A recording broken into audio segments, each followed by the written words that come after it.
परमपदं सदा पश्यन्ति सूर्यः देवीव चक्षुरादं व्यासाय विष्णुरूपाय व्यासरूपागंस्तवे नमो वै ब्रह्मणते वासिष्ठाय नमो नमः। जय श्रीराम, जय श्रीराम, జై శ్రీరామ్. అందరికీ నమస్కారం. నా పేరు జ్యోతి. ఈ రోజు నుంచి ఒక 7 రోజుల వరకు అంటే వసంత నవరాత్రులు అన్నవి మొదలైపోయాయి కాబట్టి ఈ 7 రోజులు సాధారణంగా ఎవరైనా కూడా అంటే ఉగాది నుంచి లేకపోతే ఆ తర్వాత రోజు నుంచి శ్రీరామ నవమి వరకు శ్రీరాముని స్మరించుకుంటూ రామాయణ పారాయణము అన్నది చేస్తూ ఉంటారు. సుందరకాండ పారాయణం చేస్తూ ఉంటారు. ఈ క్రమంలోనే ఈ వెంకటేశ్వర స్వామి వారి ఆలయంలో ఇవాటి నుంచి మనం అందరం కలిసి రామాయణ పారాయణం చేసుకుందాం. అంటే రామాయణం చెప్పే ప్రయత్నం నేను చేస్తాను. అంటే పూర్తిగా రామాయణం చెప్పుకోవాలి అంటే బహుశా ఈ 7 రోజులు సరిపోదు. కానీ ప్రతి ఒక్క కాండలో కొన్ని ముఖ్యమైన విషయాలతో మొత్తానికి శ్రీరామచంద్రమూర్తిని అలాగే ఈ ఆది కావ్యాన్ని మనం స్మరించుకుంటూ చక్కగా ఈ వసంత నవరాత్రులు అన్నవి ఆ ఆంజనేయ స్వామి యొక్క అనుగ్రహంతో అలాగే శ్రీరాముని యొక్క అనుగ్రహంతో అడుగులు ముందుకు వేద్దాం. మరి ఏ పని చేసినా అది భగవంతుడు చేయిస్తూ ఉంటాడు. ఈ రోజు ఇలా ఆంజనేయ స్వామి దగ్గరే కూర్చుని రామనామం చెప్పుకోవడం అలాగే మనం అందరం రామనామం వినడం అంటే నిజంగా ఆంజనేయ స్వామి చేయించుకుంటున్నారు. కారణాలు ఎన్నో కావచ్చు, చాలా వ్యక్తులు కూడా ఇందులో ఉన్నారు. మరందరికీ కూడా పాదాభివందనాలు చేసుకుంటున్నాను. అయితే ఏది ఏమైనా భగవంతుడు అన్నవాడు ముందుకి ఉంటూ నడిపిస్తూ ఉంటాడు కాబట్టి ఈ చక్కని అదృష్టం నాకు కలిగింది. అందరం కలిసి ఈ రామాయణం తెలిసిన కథే అయినా మరింతగా రామనామ వైశిష్ట్యాన్ని లేకపోతే ఈ రామాయణంలో ఉన్న కాండలలో ఉన్న రహస్యాలను మనం అందరం తెలుసుకుందాం. మనందరికీ తెలుసు రామాయణం మొదలవుతుంది బాలకాండతో.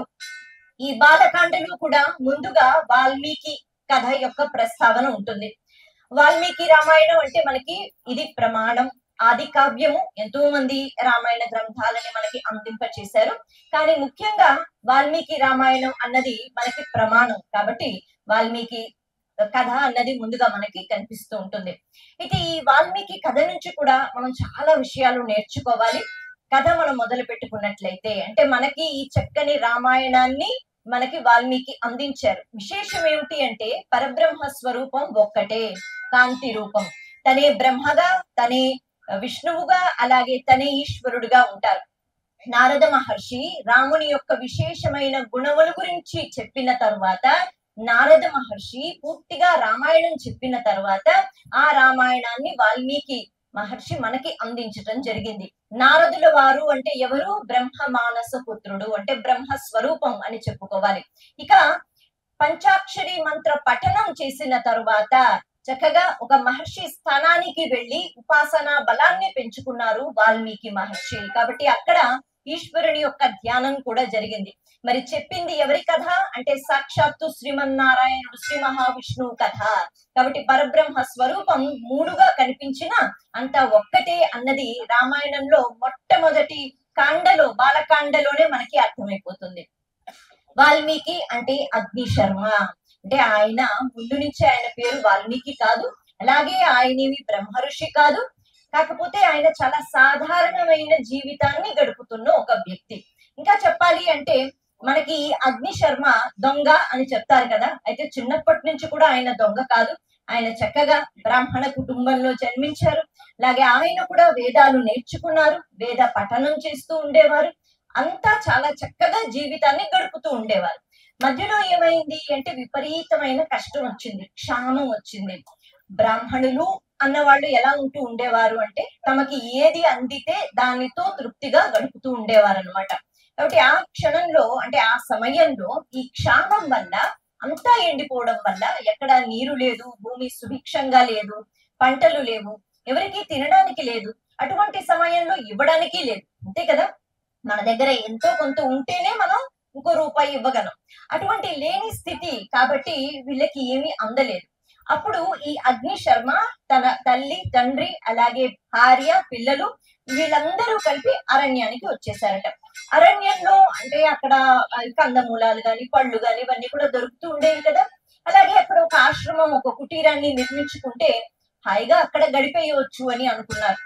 ఈ క్రమంలో వాళ్ళందరూ అక్కడికి వెళ్ళారు. అక్కడ వరకు బాగానే ఉంది. ఆ తర్వాత ఏం జరిగింది అంటే, ఆ తర్వాత ఈ చెడు సహవాసము అన్నది మొదలైపోయింది. అంటే అక్కడ ఆ అడవిలో దొంగలు ఎవరైతే ఉంటారో, దారి దోపిడీలు చేస్తూ ఉంటారు కదా! అటువంటి ఆ దొంగలు.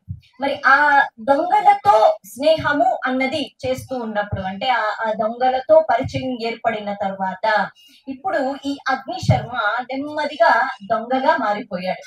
ఎలా మారిపోయాడు అంటే వాళ్ళందరూ కూడా చెడ్డ మాటలు చెప్పడము, అంటే ఇంత ఎందుకు కష్టపడాలి, హాయిగా దొంగతనం చేసేస్తే అయిపోయింది కదా అనేటట్టుగా చెప్తూ ఉంటారు కదా.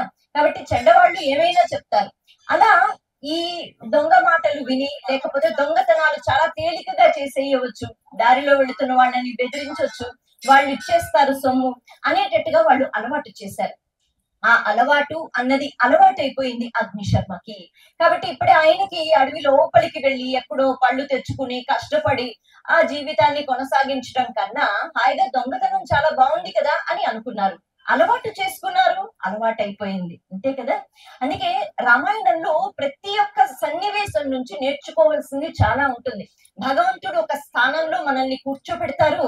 ఆ స్థానం నుంచి కిందకి పడుకోవడానికి మనం చాలా మటుకు కారణమవుతాం, భగవంతుడు కాదు. కాబట్టి అంత చక్కగా వేదాధ్యయనం చేస్తున్న ఈ అగ్నిశర్మ ఆయనకు నెమ్మదిగా ఈ దొంగతనం చేయటం అలవాటైపోయి అది నచ్చింది. అలాగే కొనసాగిస్తున్నారు. ఇప్పుడు ఆ అడవి మార్గంలో మహర్షులు ఒకసారి అటుగా వెళుతున్నారట. అందులో అత్రి మహర్షి ఈ అగ్నిశర్మను చూశారంటే అందరినీ దోచుకోవడమే కదా పని.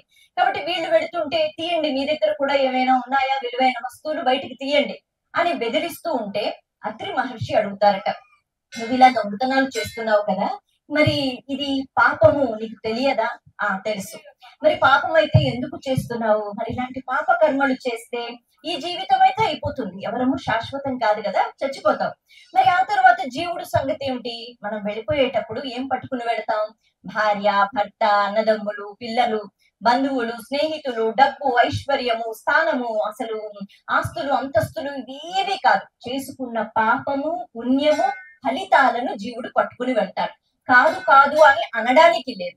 కాబట్టి ఆ ఫలితాలను పట్టుకుని వెళ్తాడు. ఆ తర్వాత ఎంత నరక యాతన అనుభవిస్తాడు. ఇప్పుడు మనం ఈ శరీరంలో చేసుకుంటున్న పాపములు, వీటి గురించే అడుగుతున్నారు. మరి ఇన్ని పాపములు చేసుకుంటున్నావు కదా, ఎలాగా తర్వాత ఎలా భరిస్తావు? ఇంకొక శరీరానికి ఈ జీవుడు వెళ్ళినప్పుడు తట్టుకోగలుగుతావా అంటే అగ్నిశర్మ అలా ఆలోచిస్తున్నారట.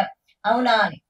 సరే, ఒక పని చెయ్యి, నువ్వు కష్టపడుతున్నావు, మీ ఇంటి కోసం అంటున్నావు, మరి నా కుటుంబ పోషణ నేను చేసుకోవద్దా? తల్లిదండ్రుల్ని చూసుకోవాలి, భార్యను చూసుకోవాలి, పిల్లల్ని చూసుకోవాలి. నిజమే. ఒక పని చెయ్యి, ఇంటికి వెళ్ళు, నేను ఇలాగా దొంగతనం చేస్తున్నాను, దానివల్ల పాపము, మరి ఈ పాపం యొక్క ఫలితాన్ని మీరు పుచ్చుకుంటారా అని అడిగిరా అన్నారట అత్రి మహర్షి. మేము ఇక్కడే ఉంటాం, ఒక్కసారి ఇంటికి వెళ్ళి అడిగిరా. మహర్షులు, మహానుభావులు ఎవరినైనా ఉద్ధరించడానికి చూస్తూ ఉంటారు. నాకేమిటి అంటే మా అత్త కొడుక, మాయ కొడుక, ఏమైనా చెప్పడానికి మంచి మాటలు అని అనుకోరు. వాళ్ళందరూ కూడా లోకమంతా ఎప్పుడు అందరూ లోకంలో ఉన్న వాళ్ళు కూడా లోకం గురించి, సంరక్షణ గురించి ఆలోచించాలి అనే ప్రయాసతో ఉంటారు. వాళ్ళకి సంబంధం లేదు, మా దగ్గర డబ్బులు లేవు మేము వెళ్ళిపోతాము అంటే అగ్నిశర్మ ఏమీ చెయ్యలేడు. కానీ ఈ వ్యక్తిలో కూడా ఒక మార్పు తీసుకుని రావాలి అన్నది ఆ మహర్షుల యొక్క ఉద్దేశం. కాబట్టి అత్రి మహర్షి ఆ ప్రశ్న వేశారు. అవునా అని ఈ అగ్నిశర్మ గబగబా తన కుటీరానికి వెళ్ళారు. వెళ్ళి అక్కడ తల్లిదండ్రులను అడుగుతున్నారట. అవును, మరి మీకోసమే కదా నేను దొంగతనాలు చేస్తున్నాను, చెడ్డ పేరు తెచ్చుకుంటున్నాను, పాపాలు మూట కట్టుకుంటున్నాను, మరి ఈ పాపాలని మీరు పంచుకుంటారా? ఫలితాలను మేమెందుకు పంచుకుంటాం? అది నీ ధర్మం, అంటే తల్లిదండ్రుల్ని చూసుకోవడం నీ ధర్మం, నీ కర్తవ్యం, అది నువ్వు చెయ్యాలి. దానికి నువ్వు ఏం చేస్తుంటే మేమెలా పుచ్చుకుంటాం అన్నారు. భార్యని అడిగితే భార్య అంటుంది నేనెలా పుచ్చుకుంటాను? అలా పుచ్చుకోవడానికి ఉండదు కదా, ఎవరు చేసుకున్న కర్మలు వాళ్ళు అనుభవించాలి. అయితే ఇప్పుడు అవునా అంటే ఇంతగా వీళ్ళ కోసం నేను కష్టపడుతున్నప్పుడు వీళ్ళెవరో పుచ్చుకోరు అంటే నిజంగానే కదా కొద్దిగా భయం కలుగుతుంది. ఎందుకంటే అన్ని పెద్ద పెద్ద మాటలు చెప్తూ ఉంటారు కదా మహర్షులు, రహస్యాలు. కాబట్టి ఆయన గబగబా మళ్ళీ మహర్షుల దగ్గరకు వచ్చేస్తారు. ఆయనకి ఇప్పుడు అర్థమవుతుందట, అంటే ఎక్కడో అక్కడ ఒక చిన్న మలుపు భగవంతుడు అలా తిప్పుతాడనమాట, వాళ్ళ జీవితాలు పూర్తిగా మారిపోయేటట్టుగా. మరి ఆది కావ్యాన్ని అందించడానికి ఈ అగ్నిశర్మ వాల్మీకిగా మారాలి కదా, అంత విష్ణుమాయ.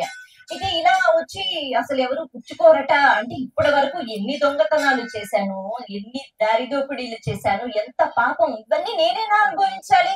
ఖచ్చితంగా నువ్వే అనుభవించాలి అని చెప్పినప్పుడు ఇప్పుడు బాధపడుతున్నాడు. మరి ఇప్పుడు నేను ఏం చెయ్యొచ్చు, ఏం చెయ్యాలి? మనం అడుగుతూ ఉంటాం కదా, ఎప్పుడైనా తప్పైపోతే అయ్యో బాబోయ్, సరే ఇప్పుడు ఏమైనా చెయ్యొచ్చా, మార్గం ఏదైనా ఉందా తప్పించుకోవడానికి? ఇప్పుడు ఈ మహర్షులలో మళ్ళీ అత్రి మహర్షి చెప్తున్నారట, సరే ఇప్పటికైనా తెలుసుకున్నావు కదా, ఇప్పుడు సాధన చెయ్యి, ధ్యానంలోకి వెళ్ళిపో, వెళ్ళి పరమాత్మను నువ్వు తెలుసుకో, ఆ తర్వాత చేరుకుంటావు. అలా చేరుకునే ఈ ప్రయాసలో ఖచ్చితంగా తెలుసో తెలియకో చేసిన పాపాలు దగ్ధమైపోతాయి అని చెప్తారు. చాలా సందర్భాలలో కొన్ని రామాయణాల్లో లేకపోతే కొన్ని కథల్లో రామ అనే మంత్రాన్ని ఇచ్చారు. అది పలకలేక మరా మరా అంటూ ఉంటే మళ్ళీ రామ అయింది అని అంటూ ఉంటారు. కానీ మనకి వాల్మీకి రామాయణంలో అలా చెప్పరు. అత్రి మహర్షి పంచాక్షరి మహామంత్రాన్ని ఇస్తారట. ఇందాక మనం చెప్పుకున్నాం కదా, ఓం నమ శివాయ అనే పంచాక్షరి మహామంత్రాన్ని ఇస్తారు. దీన్ని నువ్వు పఠించు. ఏమొస్తుంది అంటే పఠిస్తే పఠిస్తే అలాగలాగలాగా సహజంగా రావాల్సిన మార్పు అది. అలా చెప్పి వాళ్ళందరూ అక్కడి నుంచి వెళ్ళిపోయారు. సరే మరి ఈ మంత్రాన్ని పట్టుకుంటే నాకేం వస్తుంది అని అనుకోలేదు. ఇప్పుడు తెలుసుకున్నాడు అగ్నిశర్మ. కాబట్టి ఆయన ఏం చేశారు, అక్కడే మళ్ళీ ఇక ఇంటికి వెళ్లకుండా ఆ అడవిలోని ఒక ప్రదేశం చూసుకుని, ప్రశాంతంగా ఉన్న ప్రదేశం, అక్కడ కూర్చుని ఆయన తపస్సు చేయటం మొదలు పెట్టారు. అయితే మార్పు అన్నది వచ్చిన తర్వాత ఆ మార్పులోకి వెళ్లి జీవితాన్ని కొనసాగించడానికి చాలా కష్టపడాలి. 1-2 రోజులు కాదు, 1-2 ఏళ్లు కాదు, 13 సంవత్సరాలు ఈ అగ్నిశర్మ అలాగే ధ్యానంలో ఉండిపోయారట. 13 అంటే తర్వాత మళ్ళీ ఈ ఋషులు వచ్చారు కాబట్టి 13, రాకపోయి ఉంటే ఆయన అలా ఎన్ని సంవత్సరాలు కూర్చునేవారు. అది ఆయన సాధన అంటే. కాబట్టి అలా చెప్పారు, పంచాక్షరి మహామంత్రాన్ని పట్టుకున్నారు, ధ్యానంలో ఉండిపోయారు. చుట్టూ పుట్టలు వచ్చేసాయట. చీమలు, పురుగులు ఇవన్నీ దేహాన్ని కొరుక్కు తింటున్నా ఆయనకి ఏమీ తెలియట్లేదు. చుట్టూ ఒక పుట్ట ఉంది, లోపల అగ్నిశర్మ ఉన్నారు. సరిగ్గా 13 సంవత్సరాల తరువాత మళ్ళీ ఈ మహర్షులు అటుగా ప్రయాణం చేస్తున్నారు. అయితే వాళ్ళకి ఉన్న శక్తి వేరు కదా, మరి వాళ్ళు ప్రతి పదార్థంలో కూడా ఎంత శక్తి ఉంది అన్నది కనిపెడుతూ ఉంటారు. ఇప్పుడు వాళ్ళు అలా వెళుతూ ఉంటే ఈ పుట్ట కనిపించింది.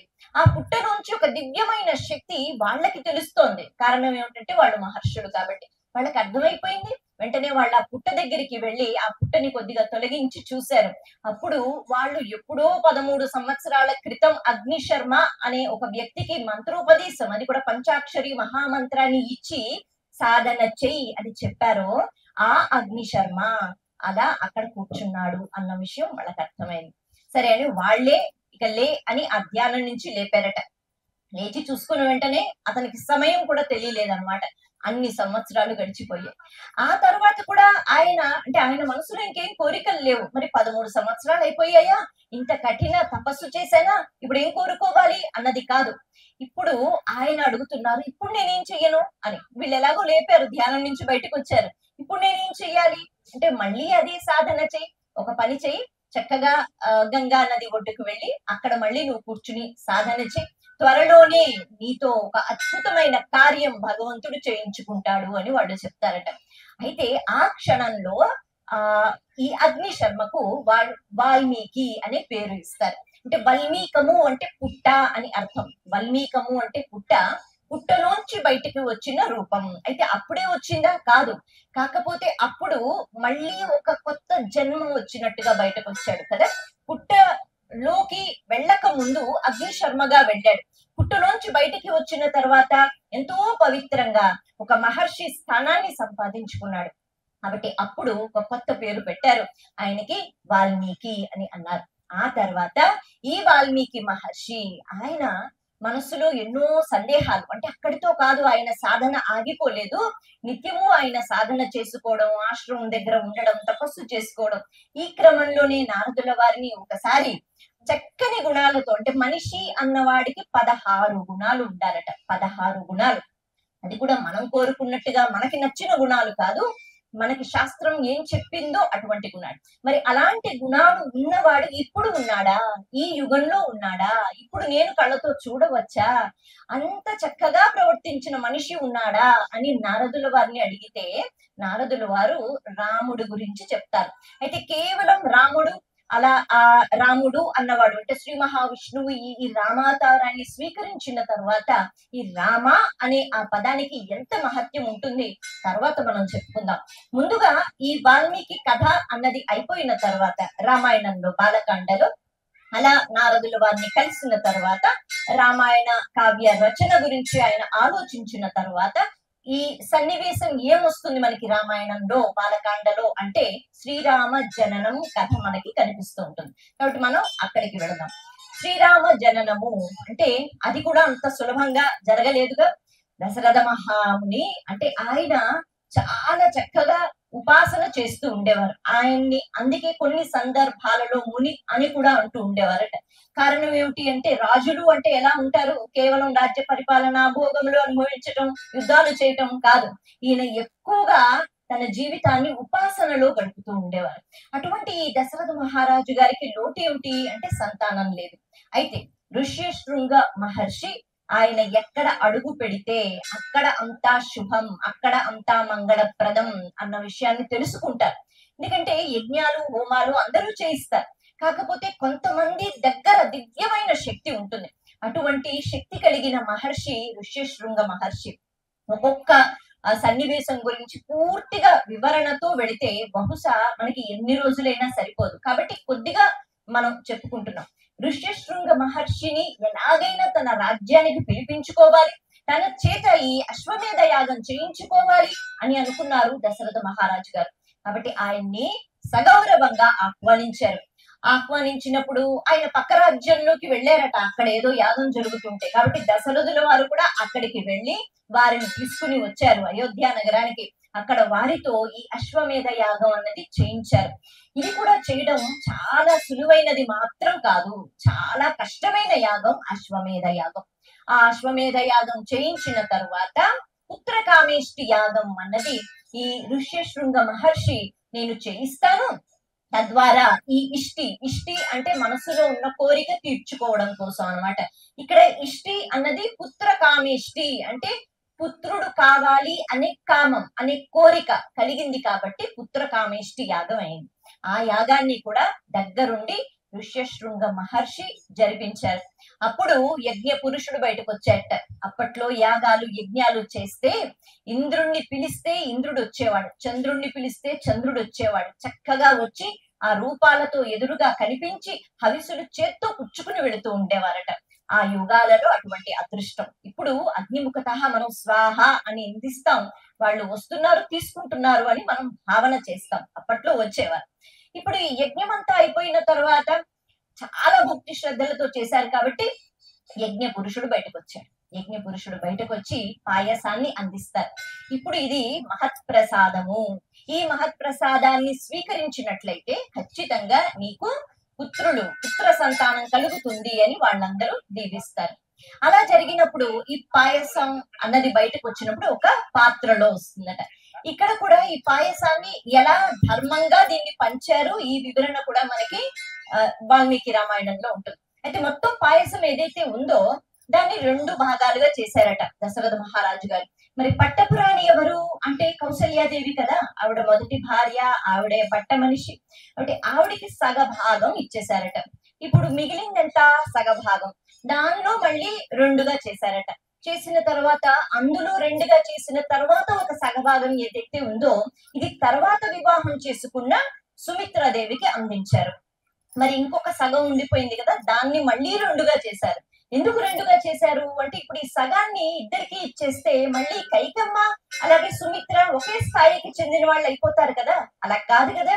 కౌసల్యాదేవి తర్వాత సుమిత్రాదేవి తర్వాతే కైకేయిని వివాహం చేసుకున్నారు. కాబట్టి ఇక్కడ దశరథ మహారాజు గారు ఆ సగాన్ని కూడా మళ్ళీ సగం చేసి అందులో ఉంచి మళ్ళీ సుమిత్రకి ఇవ్వడం మొదలైంది. ఇలా ఇచ్చిన తర్వాత ఆ మిగిలినది ఏదైతే ఉందో అది కైకకు ఇచ్చారట. ఇలా వాళ్ళు స్వీకరించిన తర్వాత చక్కగా చైత్రమాసంలో ఈ రామ జననము అన్నది జరిగింది. అయితే ఇక్కడ వరకు ఇలా ఆలోచన చేస్తే అక్కడ అంటే బ్రహ్మ సభలో అందరి దేవతలు ఒక్కసారిగా కలుసుకుని వాళ్ళందరూ తెగ బాధపడిపోతున్నారు. అంటే ఇక్కడ ఇటువంటి పరిస్థితి అంటే ఇక్కడ రామ జననం జరగాలి, మరి దానికి కూడా ఎందుకు జరగాలి, దశరథ మహారాజు దగ్గరే ఎందుకు రాములు వారు రావాలి, అసలు రామావతారాన్ని శ్రీ మహావిష్ణువు ఎందుకు స్వీకరించాలి? దీనికి కూడా కారణం ఉంటుంది కదా. కేవలం దశరథుడికి సంతానం లేదు అని కాదు, ఇంకొక కారణం కూడా ఉంది, మనకి తెలుసు. ఆ కారణం అన్నది అక్కడ సభలో కనిపిస్తుంది. అయితే బ్రహ్మగారు పెద్ద దిక్కు కదా, కాబట్టి ఆయన దగ్గరికి దేవతలందరూ వెళ్ళారు. వెళ్ళి వాళ్ళందరూ ప్రాధేయపడుతున్నారట. ఈ రావణాసురుడు అనే రాక్షసుడు ఉన్నాడు, విపరీతమైన బలంతో ఉన్నాడు, విపరీతమైన కోరికలు కోరాడు, బోల్డన్ని వరాలు, ఆయన్ని ఎవ్వరూ ఏమీ చెయ్యలేకపోతున్నారు. ఎంతగా అంటే ప్రకృతిని శాసిస్తాడు, ఎంతగా అంటే గ్రహాలను అధీనంలోకి తీసుకున్నాడు. గ్రహాలను మనం అధీనంలోకి తీసుకోగలుగుతామా? లేదు. కానీ ఆయన తీసుకున్నాడు. ఆయన బయటకు వస్తేనట గాలి ఉండొద్దు అంటే ఉండొద్దు, గాలి కావాలంటే కావాలి, సముద్రపు అలలు కూడా వెనక్కి వెళ్ళిపోవాలి అంటే వెళ్ళిపోతాయి. ఆయన నడుస్తాడు, ఆయనకి ఇష్టం. ఒకవేళ ఆయన సముద్రంలో ఆ అలలు మళ్ళీ ఉండాలి అంటే ఉండాలట. అటువంటి శాసనం చేసుకుని కూర్చున్నాడు. ఎందుకు అంటే మహాబలాన్ని ఆయన సంపాదించాడు. కాబట్టి ఇలా విర్రవీగిపోతూ ఉంటే, అందరినీ ఇబ్బంది పెడుతూ ఉంటే ఎవరు? ఆయన కూడా ఎన్నో కోరికలు కోరుకున్నాడు కదా. యక్షుడు, కిన్నెరుడు, కింపురుషుడు, దేవతలు, రాక్షసులు, వీళ్ళతో నేను చావకూడదని. అయితే అటువంటి సమయంలో ఈ రావణాసురుడు ఒక పొరపాటు చేస్తాడు. అదేంటి అంటే, మనిషి అన్నవాడు తుచ్చ ప్రాణి. ఇది రావణాసురుడి యొక్క ఆలోచన. కారణం ఏమిటి? ఆ యుగంలో రాక్షసులు బోల్డని శక్తులతో ఉండేవారు, లేకపోతే సంపాదించుకుంటూ ఉండేవారు తపస్సులు చేసి. దేవతలు స్వతహాగా వాళ్ళకి బోల్డన్ని శక్తులు ఉంటాయి కదా. మరి ఇలా శక్తి ఉన్నవాళ్ళు అంటే రాక్షసులు, దేవతలు. శక్తులు లేని వాళ్ళు అంటే ఇంకెవరు? నరులు. అందుకనే రావణాసురుడికి నరుడు అంటే శక్తి లేనివాడు, శక్తిహీనుడు, ఒక తుచ్చ ప్రాణి ఇలాగే అంటూ ఉండేవాట. కాబట్టి నరుడా నన్నేం చేస్తాడు? నరుడు నా ముందు నించోడానికే భయపడతాడు. అందుకే ఈ నరుడు తప్ప ఇంక ఎవ్వరి వల్ల కూడా నేను చావకూడదు అని. అంటే ఇక్కడ ఏం చెప్తున్నారు మనకి రామాయణంలో? ముందుగానే ఎవ్వరిని కూడా తక్కువ స్థాయిలో చూడకూడదు. ప్రతి ఒక్కరిలో పరమాత్మ ఉంటాడు, ప్రతి ఒక్కరిలో. మనం ఏ స్థానంలో ఉన్నా, ఎంత సంపాదించుకుంటున్నా, మనం ఎంత కీర్తిని పొందుతూ ఉన్నా, అవతల వాళ్ళు ఎప్పుడైతే మనకి తక్కువగా కనిపిస్తారో అయిపోయింది, మన కీర్తి ప్రతిష్టలు నెమ్మదిగా తగ్గిపోతూ ఉంటాయట. కాబట్టి తక్కువ అనే మాటే లేదు. మనం చేయగలిగిన పని అవతల వాళ్ళు చెయ్యలేకపోవచ్చు, అవతల వాళ్ళు చేస్తున్న పని మనం ఎప్పటికీ చేయలేకపోవచ్చు. కాబట్టి ఇలా అందరూ ఒకటి కాదు, కానీ అందరిలో ఒక శక్తి ఉంటుంది. రావణాసురుడి యొక్క గర్వం ఏదైతే ఉందో అది పూర్తిగా తీసివేసేయాలి. మనిషి అంటే ఇది ఒక మహోత్కృష్టమైన ప్రాణి, మహోత్కృష్టమైన జీవి, మహోత్కృష్టమైన జన్మ. ఇది నిరూపణ చెయ్యాలి. ఎందుకంటే సృష్టి అంతా శ్రీ మహావిష్ణువుదే కదా. అందుకని ఒక ప్రాణి తక్కువ అంటే భగవంతుడు ఒప్పుకోడు. ఏ ప్రాణికి ఉన్న స్థాయి ఆ ప్రాణికి ఉంటుంది. రావణాసురుడు అలా అనుకున్నాడు. అయితే ఇప్పుడు వీళ్ళందరూ బాధపడుతున్నారు, ఏం చెయ్యాలి, ఏం చెయ్యాలి? సరే మేమే ఏదో ఒక రకంగా వెళ్ళి చంపేస్తాము అంటే దేవతల వల్ల కాదు. వాళ్ళు అప్పుడు మానవ రూపాన్ని ధరించాలి, మానవ రూపాన్ని ధరించి వెళ్ళి అంతం చెయ్యాలి. అదేనా తేలికైన విషయమా? కాదు. మనిషిగా వెళితే శక్తులు ఉండవు కదా, అప్పుడు చాలా కష్టపడాలి. అంటే మనిషి అన్నవాడు కష్టపడి సాధిస్తాడు. ఇలా అంటే ఏవో ఆయుధాలు వచ్చేయడం అన్ని కుదరవు. అటువంటి సభలో ఎవరు పిలవకపోయినా, ఎవరు అడగకపోయినా స్థితికారకుడు కాబట్టి ఇది నా పని, నేను అందరినీ చూసుకోవాలి, నేను నా భక్తుల్ని చూసుకోవాలి, అలాగే నేను లోకాన్ని రక్షించాలి, నేను ధర్మపాలన చెయ్యాలి అని ఎవరు అడగకపోయినా శ్రీ మహావిష్ణువు ఆ సభలోకి వచ్చి, ఆగండి, మీరెవ్వరూ వెళ్ళొద్దు, ఎందుకు అంటే మీరు ఇబ్బంది పడతారు అన్నది ఆయన భయం. ఆయన స్థితికారకుడు కదా, ఆయన ఆలోచిస్తున్నాడు ఇది సామాన్యమైన విషయం కాదు. ఎందుకంటే ఆ రాక్షసుడు భయంకరమైన రాక్షసుడు, 10 తలల రాక్షసుడు. ఆయన్ని ఒక మనిషి అంతం చెయ్యాలంటే ఆ మనిషి ఎంత సాధన చెయ్యాలి. కాబట్టి మీరెవ్వరూ వెళ్ళవద్దు, ఇబ్బంది పడవద్దు, నేను వెడతాను, నేను మనిషిగా వెడతాను అని రాముల వారు ఆ రూపంలో అంటే శ్రీ మహావిష్ణువు రావడం జరిగింది. అయితే మనకి కొన్ని కథల్లో, కొన్ని సందర్భాలలో ఆదిశేషువు లక్ష్మణుడుగా వచ్చారు అని చెప్తారు. వాల్మీకి రామాయణంలో మాత్రం ఒకటే శ్రీ మహావిష్ణువు 4 రూపాలుగా ఆయన వచ్చారు అని చెప్తారు. ఆయనే రాముడు, ఆయనే లక్ష్మణుడు, ఆయనే భరతుడు, ఆయనే శత్రుఘ్నుడు అని చెప్తారు. ఎవరు ఏదైనా ఇందాక మనం చెప్పుకున్నట్టుగా అందరిలోనూ పరమాత్మ ఉంటాడు. కాబట్టి ఇప్పుడు రాముల వారు అంటే శ్రీ మహావిష్ణువు రావాలి అని అనుకున్నారు. రాముడిగా, ముఖ్యంగా నరుడిగా రావాలి అని అనుకున్నాడు. కేవలం రావణాసురుణ్ణి చంపడానికి మాత్రం కాదు, మనిషి విలువ అన్నది పెంచడానికి. మనం అందరం కూడా మనుషులం కదా, కాబట్టి మనలా వస్తాడు శ్రీ మహావిష్ణువు. నేను కూడా మీలాగే మనిషిని, మరి అలా ఒక సామాన్య మనిషి ఏం సాధించగలడు, ఎంత సాధించగలడు? రాక్షసుని కూడా అంతం చేయగలడా? చెయ్యగలడు. ఎప్పుడు అంటే ధర్మము, సత్యము ఇవి పట్టుకున్నప్పుడు. అందుకే రామాయణంలో అంటారు, రాముల యొక్క నడక, కాళ్ళు ఏవైతే ఉన్నాయో ఒకటి సత్యం, ఒకటి ధర్మం అంటారు. రాములు వారి నడకలో ఉండేదట. అంటే నడక అంటే మనం అలా నడుచుకుని వెళ్ళిపోయే నడక కాదు, మన నడవడిక. కాబట్టి రాముని యొక్క నడవడిక ఏమిటి? సత్యంతో, ధర్మంతో. మనం సమానంగా రెండు కాళ్ళు సమానంగా ఉండి పని చేస్తూ ఉంటే మన నడక సాఫీగా విడిపోతుంది, తిన్నగా నడుస్తాం. ఒక కాలికి దెబ్బ తగిలితే కుంటుతూ ఉంటాం. కాబట్టి రాముల వారి యొక్క రెండు కాళ్ళు ఒకటి సత్యం, ఒకటి ధర్మం అంటారు. అలా రెండు సమానంగా ఆయన పాటిస్తున్నారు కాబట్టి ఆయన నడక, ఆయన నడవడిక మనందరికీ ఆదర్శం. ఒక మనిషి చెయ్యగలడా? చెయ్యగలడు. ఎప్పుడు అంటే ధర్మాన్ని పాటిస్తే, ఎప్పుడు అంటే సత్యాన్ని పట్టుకుంటే అని నిరూపణ చేశారు. అలా ఆయన నిశ్చయించుకున్నారు కాబట్టి మళ్ళీ దశరథ మహారాజు గారు చేసుకున్న పుణ్యం ఎంతో ఉంది. ఆయన ధర్మాత్ముడు కాబట్టి ఆయన దగ్గరికి వచ్చారు. అలా నలుగురు కుమారులు అన్నవాళ్ళు జన్మించారు. ఇప్పుడు కులగురువు అయిన వశిష్ఠ మహర్షి ఈయన నామకరణం చేస్తున్నారు. అయితే ఈ నామం అంటే రాముల వారు, అలాగే లక్ష్మణుడు, భరతుడు, శత్రుఘ్నుడు వీళ్ళ గురించి కూడా, నామాల గురించి కూడా మనం చెప్పుకోవాలా? ప్రస్తావన ఉంది, చెప్పుకోవాలి. ఎందుకు అంటే వశిష్ఠుల వారు చాలా జాగ్రత్తగా ఆలోచించి ఈ పేర్లు పెట్టారు. ఇప్పటికీ అంటారు కదా, మనం ఒక పేరు పెడితే ఇంట్లో అమ్మాయికి గాని అబ్బాయికి గాని చాలా ఆలోచించి పెట్టాలట. ఎందుకు అంటే మన నోరు తిరుగుతోందా, లేకపోతే మనకి వినటానికి బాగుందా అన్నది కాదు. ఆ నామాలకి సంబంధించిన అర్థం, అలాగే అర్థానికి వెనక దాగి ఉన్న రహస్యం, తత్వం ఇవన్నీ దృష్టిలో పెట్టుకుని వశిష్ఠుల వారు, ఆయన కులగురువు మాత్రమే కాదు, ఆయన బ్రహ్మజ్ఞాని. ఆయనకి తెలుసు రామాయణంలో వాల్మీకి తెలుసు శ్రీ మహావిష్ణువే అని. అలాగే రామాయణంలో వశిష్ఠుల వారికి తెలుసు వచ్చింది శ్రీ మహావిష్ణువే. అలాగే విశ్వామిత్రుల వారికి తెలుసు వచ్చింది శ్రీ మహావిష్ణువే. కానీ వాళ్ళు చెప్పరుగా. సరే, ఇప్పుడు రామ అనే పేరు పెట్టారు ఈ పెద్ద కొడుకుకి, పెద్ద కుమారుడికి. రామ అని ఎప్పుడైతే అంటామో పూర్తిగా పాపాలు ధ్వంసమైపోతాయి అని అంటారు. రామ రామ రామ రామ, అందుకే రామకోటి అని ఎక్కువగా వింటూ ఉంటాం. శ్రీ మహావిష్ణువి ఎన్నో పేర్లు కదా, సహస్రనామాలు ఉన్నాయి. మరి వాటితో కోటి రాయడం ఉన్నది కదా. అయితే ఎందుకు రాస్తున్నాం అంటే రామ చాలా తేలికగా ఉంటుంది కాబట్టి రాసేస్తా ఉన్నది కాదు. ఇక్కడ రామ అని ఎందుకు పెట్టారు? ఈ రకారం ఏదైతే ఉందో, అలాగే మకారం ఏదైతే ఉందో, ఇవి అలా అలవోపుగా తీసుకున్నవి కాదు, ఇవి బీజాక్షరాలు. ఎక్కడి నుంచి తీసుకున్నారు? ఓం నమో నారాయణాయ అనే అష్టాక్షరి మహామంత్రం ఏదైతే ఉందో, అష్టాక్షరి మహామంత్రం అందులోంచి రకారాన్ని తీశారు. అలాగే ఓం నమ శివాయ అనే పంచాక్షరి మహామంత్రం ఏదైతే ఉందో అందులోంచి మకారాన్ని తీశారు. అయితే మనం మళ్ళీ ఇక్కడ ఒక సందేహం రావచ్చు, కేవలం రకారమే తీయాలా? నమో నారాయణాయ ఏదైనా తీయొచ్చు కదా. అంటే ఇక్కడ కూడా వశిష్ఠుల వారు చాలా జాగ్రత్తగా ఆలోచించారు. ఈ ఓం నమో నారాయణాయ అనే పరమ పవిత్రమైన అష్టాక్షరి మహామంత్రంలో రకారానికి ఉన్న శక్తి అంతా ఇంత కాదు. కొన్ని అక్షరాలకు సంబంధించి బీజాక్షరాలు అంటారు కదా, వాటిలో ఎంతో శక్తి దాగి ఉంటుంది. ఈ రకారం తీసివేస్తే గనక ఆ మంత్రం ఏదైతే ఉందో దాని శక్తి అంతగా ఉండదట, తగ్గిపోతుందట. అంటే ముఖ్యమైన అక్షరం రకారం, ముఖ్యమైన అక్షరం రకారం.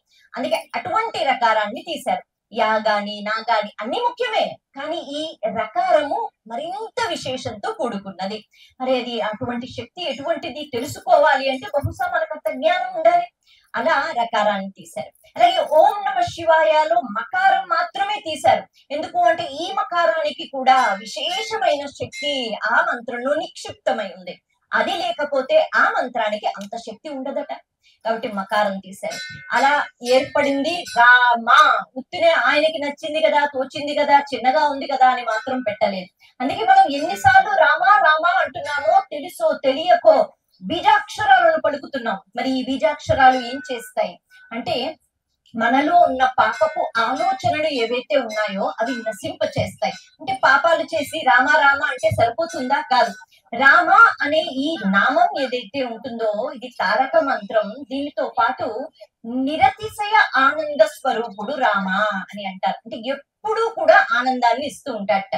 ఎప్పుడు ఎవరైనా ఆనందాన్ని ఇస్తున్నారు అంటే వాళ్ళు ఎవరై ఉంటారు? వాళ్ళు ఎవరవుతారు? వాళ్ళు మహారాజులు అవుతారా? సంపన్నులు అవుతారా? అంటే బాగా డబ్బున్న వాళ్ళు అవుతారా? డబ్బున్న వాళ్ళ దగ్గరికి వెళ్ళి కూర్చున్నా మనకు అంత ఆనందం రాకపోవచ్చు. అయితే మనల్ని ఇష్టపడని వాళ్ళు ఉంటారా? బహుశా అప్పుడు కూడా రాకపోవచ్చు. కానీ రాముల వారు ఎప్పుడూ కూడా ఆనంద స్వరూపంతో ఉంటారు. అంటే తను అవతల వాళ్ళకి ఆనందాన్ని ఇస్తారు. అటువంటి సౌందర్యం కలిగిన వారు. కాబట్టి ఈ రామ అనే ఆ మాట ఎందుకు పెట్టారు? రాముడి యొక్క జీవితం ఎలా ఉంటుంది? ఆ తత్వం ఎలా ఉంటుంది తెలుసుకునే పెట్టారు వశిష్ఠుల వారు. రాముల వారు రామనామం లేకపోతే రామ స్వరూపం ఎప్పుడైతే స్మరించుకుంటామో మనకి కూడా అందం వస్తుంది. అంటే బాహ్యంగా కనిపించే అందం కాదు, అంత సౌందర్యం. ఎవరికైతే ఎంత సౌందర్యం ఉంటుందో వాళ్ళు ఎప్పుడు కూడా ఆనందంగా ఉంటారు. వాళ్ళ అవతల వాళ్ళకి కూడా ఆనందాన్ని ఇవ్వగలుగుతారు. ఇంకా ఇంతకన్నా ఏం కావాలి మనిషిగా పుట్టిన తర్వాత కదా. కాబట్టి ఇతరత్ర ఏ ప్రాణికి లేని ఒక అద్భుతమైన వరం మనందరికీ ఉంది. కానీ మనం ఎప్పుడు ఏడుస్తూనే ఉంటాం. మనకి ఏదో లేదని ఏడుస్తాం, అవతల వాళ్ళతో పోల్చుకుంటాం, వాళ్ళకు ఉందని ఏడుస్తాం. అలాగే మనం బాగుండాలి అంటే కేవలం శరీరాన్ని చూసుకుంటాం. ఆరోగ్యంగా ఉన్నానా, చూడటానికి బాగున్నానా, మంచి బట్టలు వేసుకుంటున్నానా అని కాదు కదా. అంత సౌందర్యం ఎలా వస్తుంది? మళ్ళీ మన నడవడిక. ఆ నడవడిక బాగుండాలంటే ఏం చేయాలి? సత్యాన్ని, ధర్మాన్ని రాముల వారు పట్టుకున్నట్టు పట్టుకుంటే ఆజానుబాహుడు అంత అందంగా ఉంటాడు నిజమే, శ్రీ మహావిష్ణువు కదా. కానీ అది మాత్రమే కాదు ఆయన ఆ ఆనందానికి, అందానికి కారణం. ఆయన ఆనందం పంచిపెడుతున్నాడు అంటే ఆయన పాటిస్తున్న ధర్మం. మనకు ఒక మాట చెప్తారు, రామరాజ్యం మళ్ళీ రాదు అంటారు. ఎందుకు రాదు రామరాజ్యం? ఎన్నో రాజ్యాలు వచ్చాయి. కానీ రాముల వారు ఒక మాట చెప్పి తన ప్రజలను పరిపాలిస్తూ ఉండేవారట. ఆయన అంటారు, మీరందరూ కూడా ఎప్పుడు ఆనందంగా ఉండవచ్చు. ఎప్పుడు? అందరూ ఎలా ఆనందంగా ఉంటారు? ఈ రోజు నేను ఆనందంగా ఉంటాను, కానీ బహుశా ఇంకొకటి జీవితంలో ఏదో పెద్ద కష్టం వస్తుంది, వాళ్ళు బాధతోనే ఉంటారు కదా. అలా మనం పోల్చుకుని చూస్తే మనమైనా మన జీవితంలో ప్రతిరోజు ఆనందంగా ఉండడం కష్టం. కానీ రాముల వారు ఏం చెప్తారంటే, ఆయన అంటారు, ఎప్పటి వరకు మనం ధర్మం పట్టుకుని ఉన్నాము, ఎప్పుడైతే నేను ధర్మాన్ని పాటిస్తున్నానో నేను ఆనందంగా ఉండవలసిన స్థాయికి వెళ్ళిపోయినట్టే. నేను ఆనందంగా ఉండాలి ఎప్పుడు అంటే నేను ధర్మాన్ని పాటిస్తే. ప్రతి ఒక్కరు చూసుకోవాలి అని చెప్పారట రాముల వారు. రామరాజ్యం యొక్క గొప్పతనం అది. ప్రతి ఒక్కరూ వారిని ప్రశ్నించుకోవాలి, నేను ధర్మం పాటిస్తున్నానా? అంతేగాని నాకు ఇవాళ వేసుకుని తినడానికి 10 రకాలు ఉన్నాయా, మంచి బట్టలు ఉన్నాయా? కాదు. నేను ఎలాంటి పరిస్థితుల్లోనైనా ధర్మాన్ని పాటిస్తున్నాను, అయితే నేను ఆనందంగా ఉండవచ్చు, నేను ఆనందాన్ని అందరికీ ఇవ్వవచ్చు అని నేర్పించారు. అందుకే ఆయన జీవితంలో కూడా అన్ని కష్టాలే. రామకథ అంటే ఆయనకు అన్ని కష్టాలే. కానీ ఇన్ని కష్టాలలో కూడా ఆయన ఆనంద స్వరూపుడు ఎలా అయ్యాడు? ఆయన ఎందుకు ఆనందంగా ఉంటాడంటే ఆయన పట్టుకున్నాడు ధర్మాన్ని. ఎప్పుడు కూడా ధర్మం విడిచిపెట్టలేదు. విపరీతమైన పరిస్థితుల్లో కూడా. అనుకూలమైన పరిస్థితుల్లో ఉంటే అందరూ బోళ్ళని మంచి మాటలు చెప్తారు. కానీ విపరీతమైన పరిస్థితుల్లో కూడా ధర్మాన్ని విడిచిపెట్టొద్దు. మీరు అలా ఉన్నారా ఆనందంగా ఉండడానికి? ఈ ధర్మం ఏదైతే మీరు పట్టుకున్నారో ఇదే మిమ్మల్ని రక్షిస్తుంది అని రాముల వారు నిరూపణ చేశారు. ముందు ముందు రామాయణంలో కొన్ని సందర్భాలలో ఆయన మనిషిగానే వచ్చాడు కదా, కాబట్టి ఆయనకి ఏం విశేషమైన శక్తులు లేవు. అలా విశేషమైన శక్తులు అవసరమైనప్పుడు ఎక్కడి నుంచి ఈ అతీతమైన శక్తులు వచ్చి రాముల వారిని కాపాడాయి మనకి రామాయణంలో ముందు ముందు కనిపిస్తూ ఉంటాయి. అందుకే రాముల వారి జీవితం మనందరికీ ఆదర్శం. ధర్మం పట్టుకోండి, ధర్మం మిమ్మల్ని విడిచిపెట్టదు, అది పట్టుకుంటుంది. అది పట్టుకుంటే ప్రతిరోజు సంతోషంగా ఉండవచ్చు అని రాముల వారు చెప్తారు. అలా రామ అనే పదం అది నిరతిశయ ఆనంద స్వరూపం. రాముడిని చూస్తే, రాముడితో మాట్లాడితే, రామనామం చెప్పుకుంటే అంత అందం మనకి వస్తుంది, అంత ఆనందం మనం కూడా అందరికి ఇవ్వగలుగుతాం. ఇక ఆ తర్వాత కుమారుడికి లక్ష్మణుడు అనే పేరు పెట్టారు. ఇది కూడా సామాన్యమైన పేరు కాదు. లక్ష్మణుడు అన్న వెంటనే లక్ష్మీ సంపన్నుడు. అయితే ఎక్కడి నుంచి వచ్చింది లక్ష్మీదేవి అనుగ్రహం విశేషంగా లక్ష్మణుడికి అంటే? మనందరికీ ఒక మాట శాస్త్రం చెప్తోంది, లక్ష్మీదేవి అంటే కేవలం మనం సంపాదిస్తున్న సంపద, లేకపోతే డబ్బు, హుందాతనం, హోదా, లేకపోతే ఆస్తులు, అంతస్తులు, వేసుకున్న బంగారు ఆభరణాలు కాదు. లక్ష్మి యొక్క అనుగ్రహం అంటే చక్కగా మనము అన్ని మంచి లక్షణాలతో ప్రవర్తించటం. లక్ష్మణుడు ఎప్పుడు రాముల వారి సేవలోనే ఉంటూ ఉండేవారు. రాముల వారిని అడవికి వెళ్ళిపోమన్నారు, లక్ష్మణుణ్ణి కాదు. కానీ ఎప్పుడూ రాముణ్ణి సేవించుకుంటాను అనే ఆనందం ఏదైతే ఆయనకి కలిగిందో ఆ ఆనందం ముందు అయ్యో అడవికి వెళ్ళాలా, సరే ఇంకా అన్నయ్య అదృష్టం బాగాలేదు, ఆయన ఎలాగో వెళ్తున్నాడు, నాకెందుకు ఈ బాధ అని ఆయన అనుకోలేదు. కాబట్టి సేవ సేవ సేవ. ఎవరైతే పరమాత్ముని యొక్క సేవలోనే తరించిపోవడానికి ఆలోచిస్తారో, భోగభాగ్యాలను త్యజిస్తారో, అది భోగము కాదు ఇది భోగము అని అనుకుంటారో, అక్కడికి అడవిలోకి వెళ్ళిన తర్వాత కూడా మనకి చెప్తారు కదా, అరణ్యంలో రాముల వారు సీత వాళ్ళని చూసుకోవడమే, వాళ్ళు తిన్నారా లేదా వాళ్ళు పడుకున్నారా అని కాపలా తిరుగుతూ ఉండేవారట లక్ష్మణ స్వామి. ఆయన 14 ఏళ్ళు కూడా ఆయన అడవిలో కూడా ఎప్పుడూ ఆనందంగా ఉన్నది లేదు. అంటే అంతగా ఆయన లక్ష్మీ సంపన్నుడు, అంటే లక్ష్మీదేవి అనుగ్రహం కలిగిన వాడు. అంటే పూర్తిగా సేవా భావన అన్నది కలిగి అందరిలో పరమాత్మను చూసి ఏ రకంగా మనం సేవ చేస్తామో నిస్వార్థ భావనతో వాళ్ళు సంపూర్ణమైన లక్ష్మీదేవి అనుగ్రహాన్ని పొందిన వారు. అందుకే రామాయణంలో సుందరకాండలో కూడా వాల్మీకి మహర్షి హనుమంతుడిని శ్రీమాన్ శ్రీమాన్ శ్రీమాన్ అని అక్కడ చెప్తూ ఉంటారు. ఆయన దగ్గరే ఉంది ఐశ్వర్యం, ఆభరణాలా లేకపోతే డబ్బులా? కాదు. ఎంత సేవ చేస్తారు? రామాయణం అంతా కూడా ఆంజనేయ స్వామి సేవలు చేయటమే, ఆయనకి ఏమొచ్చింది అని మాత్రం చూసుకోలేదు. కాబట్టి లక్ష్మణుడు అంటే సర్వ లక్షణాలు, ఏ లక్షణాలైతే మనిషిని ఉన్నత స్థానానికి తీసుకుని వెళతాయి అటువంటి లక్షణాలు. అంతేగాని నాకు నచ్చిన లక్షణం ఏదో ఉంది, లేకపోతే నా మిత్రుడికి నేను ఇలా ఉంటే ఇష్టం, మా అమ్మ నాన్నకి నేను ఇలా ఉంటే ఇష్టం అన్నది కాదు. శాస్త్రం ఒకటి ఉంది కదా, వేదం ఒకటి ఉంది. శాస్త్రం మనిషిని ఎటువంటి లక్షణాలతో ఉండమందో అటువంటి లక్షణాలు పరిపూర్ణంగా కలిగి లక్ష్మి అనుగ్రహం కలిగిన వాడు కాబట్టి లక్ష్మణుడు అని పేరు పెట్టారట. ఇక్కడతో అయిపోలేదు. ఇప్పుడు భరతుడు అన్న వెంటనే ఒకటి, ఆ భరతుని జీవితంలో కూడా మనం అంతా పాపం బాధలే చూస్తాం. అంటే ఆయన వాళ్ళిద్దరూ అరణ్యానికి వెళ్లి కష్టపడ్డారు, ఈయన రాజ్యంలో ఉండి కూడా రాజ్యాన్ని అనుభవించకుండా నిరంతరము రాముణ్ణి స్మరించుకుంటూ ఏదో ఒక తప్పు చేశాననే బాధతో ఆయన కుంగిపోతూ ఉండేవాడు. భరతుడు అంటే భరించినవాడు, భరించాడు. ఒక చిన్న మాట ఎవరైనా మనల్ని ఏమైనా అంటే మన తప్పు కాకపోతే మనకి విపరీతమైన కోపం వస్తుంది. 10 మందితో మనం చెప్తాం, నన్ను ఇలా అన్నారు ఇలా అన్నారు ఇలా అన్నారు. భరించలేం మనం. మళ్ళీ వాళ్ళు కనిపిస్తే వాళ్ళని ఏదో ఒక రకంగా మనం ద్వేషిస్తూనే ఉంటాం. కానీ భరతుడు అంటే తన జీవితంలో తను ఎప్పుడూ కూడా ఎన్నో అవమానాలు భరించారట. ఇలా రాజ్యానికి తిరిగి వచ్చారో లేదో కబురు పంపిస్తారు కదా, అలా వచ్చిన వెంటనే రాజ్యంలో ఉన్న వాళ్ళందరూ తిట్టుకుంటున్నారు, వీడి వల్లే కదా అన్నయ్యని పంపించేశాడు. బయట వాళ్ళకి ఏం తెలుస్తుంది, రాజ్యంలో వాళ్ళకి పూర్తిగా. కాబట్టి ఈయన వల్లే రాముడు వెళ్ళిపోయాడు, ఈయన రాజవ్వాలనే రాముడు వెళ్ళిపోయాడు అనే నిందలు ఎన్నో భరించాడు. సరే, ఆయన ఉద్దేశం అది కాదు, కానీ భరించాడు. ఆ తర్వాత రాజ్యాన్ని భరించాడు, ఇష్టం లేక భరించాడు. నేను ఈ పని చెయ్యలేను అన్న తర్వాత కూడా చెయ్యాలి అంటే చాలా బాధాకరంగా ఉంటుంది, ఎందుకంటే నా మనసు ఒప్పుకోదు. అలా ఆయనకి రాజుగా ఉండడం ఇష్టం లేదు, కానీ ఆ రాముల వారి పాదుకలు పట్టుకుని దానికి పట్టాభిషేకం చేస్తూ నిరంతరము అక్కడ రాముల వారు అరణ్యంలో ఏ రకంగా అయితే దర్భాసనం మీద పడుకుని ఉన్నారో, ఇక్కడ ఈ హంస తూలికలు ఇవన్నీ కూడా త్యజించి, భోగభాగ్యాలు త్యజించి నేల మీద పడుకుని ఉన్నారట భరతుల వారు కూడా. అప్పుడు కూడా ఆయనకి ఆనందం లేదు, నేను భరిస్తున్నాను ఈ రాజ్యాన్ని, నాకు ఎందుకు ఈ రాజ్యం అని అనుకున్నారట. తప్పదు, నేను భరిస్తున్నాను. అన్ని భరిస్తున్నా ఎప్పుడు ఒక విసుగు లేదు, ఒక బాధ లేదు, ఆనందంగా రాముల వారు నాతో ఉన్నారు. ఎదురు చూస్తున్నారు ఎప్పుడు 14 సంవత్సరాలు అయిపోతే రాముల వారికి రాజ్యాన్ని అప్పచెప్పేసి నేను రామసేవలో ఉంటానని. కాబట్టి భరించగలగడం అన్నది ఒక అద్భుతమైన వరం, శక్తి. ఎన్నో కష్టాలు వస్తాయి. రాముల వారి తమ్ముడు కదా, ఆయనకు కూడా కష్టాలేనా అంటే కష్టాలే, మరి ఆయన కూడా శ్రీ మహావిష్ణువైనా కష్టాలే. కానీ భరిస్తే ఎంత ఆనందం పొందుతాము. రాముని అనుగ్రహాన్ని పొందినవాడు, రాముని ప్రేమని పొందినవాడు భరతుడు. ఎలా వచ్చింది అంటే ఆ ప్రేమ అంత భరించాడు కాబట్టి భరించిన వాడు భరతుడు. ఇక ఆ తర్వాత శత్రుఘ్నుడు. ఈ శత్రుఘ్నుడు ఏం చేస్తూ ఉండేవాట, సాధారణంగా రామ లక్ష్మణుడు అలాగే భరత శత్రుఘ్నుడు అని మనం వింటూ ఉంటాం.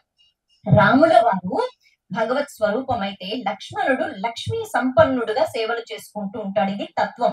ఇక భరతుడు అంటే రాముని సేవలో ఉంటూ ఉంటాడు, అలాగే రాముడి గురించే ఆలోచిస్తూ ఉంటాడు. భరతుడు అంటే భాగవతులు, అంటే మనమందరం భాగవతులు అంటే భక్తులు అంతే కదా.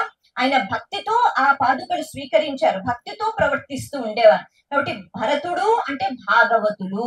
ఎవరైతే భాగవతులు ఉంటారో, మహాభక్తులు ఉంటారో, వాళ్ళని సేవించిన వాళ్ళు ఎవరైతే ఉంటారో వాళ్ళు శత్రుఘ్నుడితో సమానం.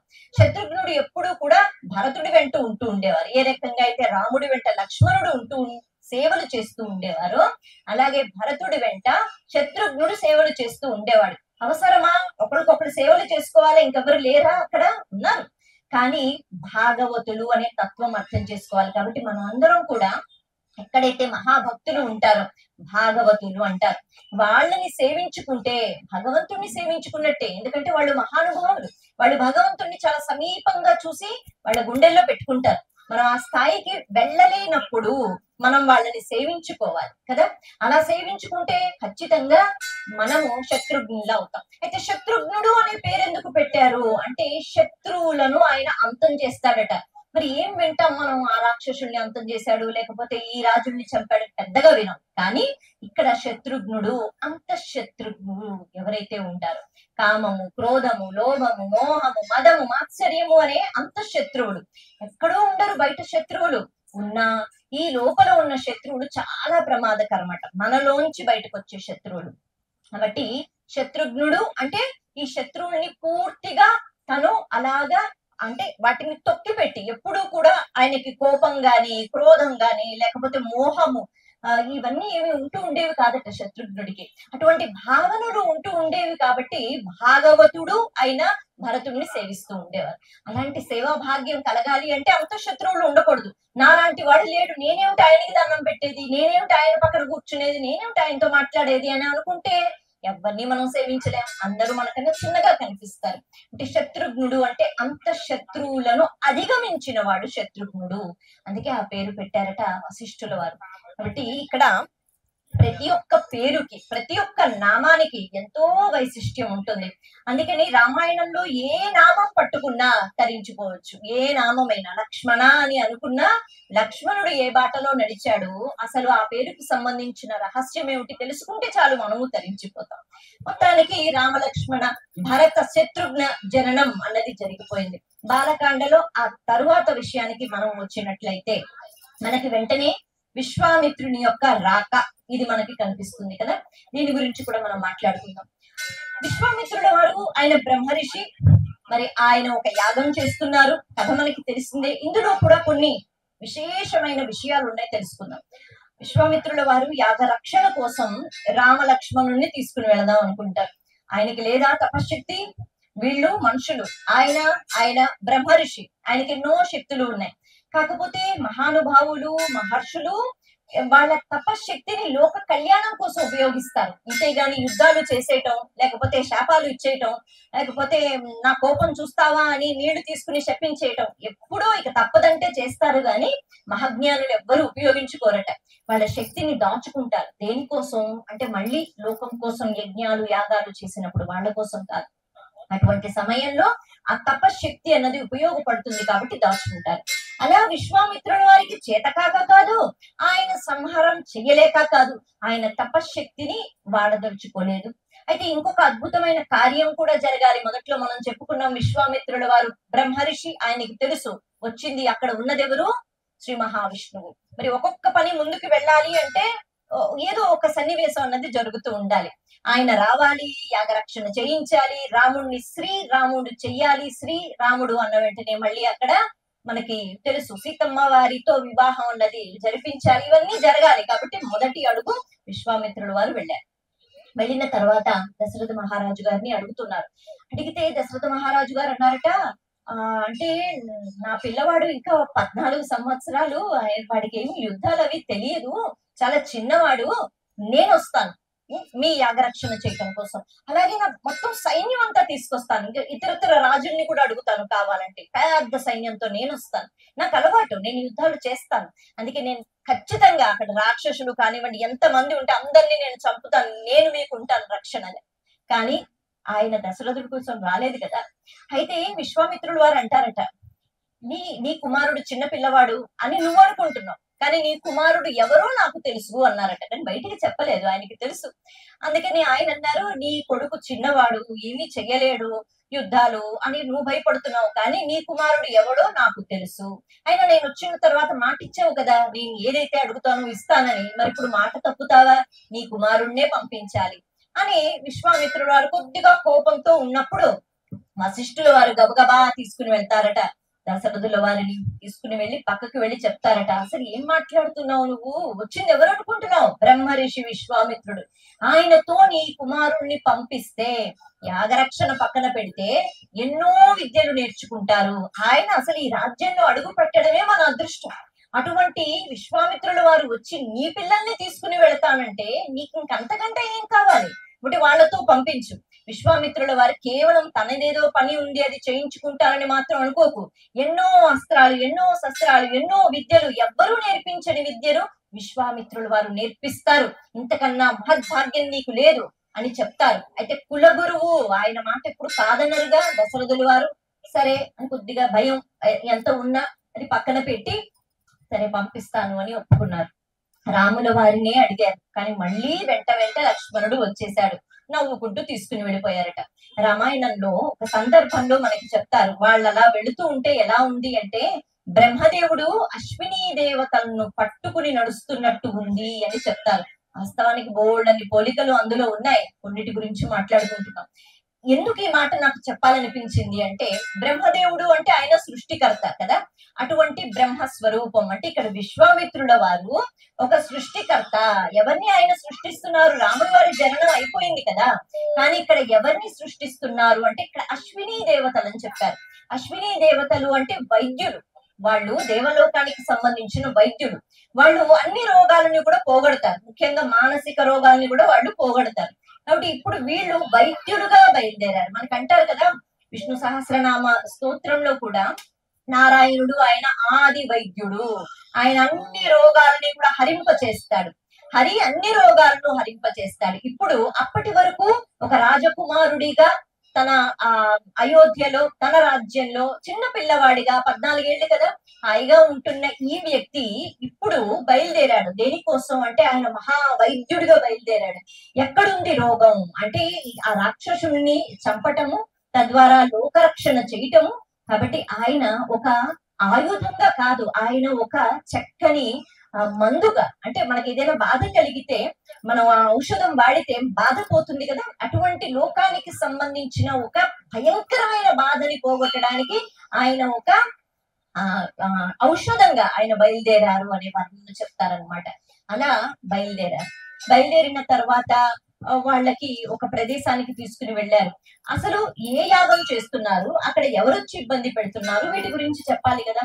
అయితే ఇక్కడ మనకి తెలుసు ఈ తాటకి అనే రాక్షసి, తాటక అని కూడా అంటుంటారు.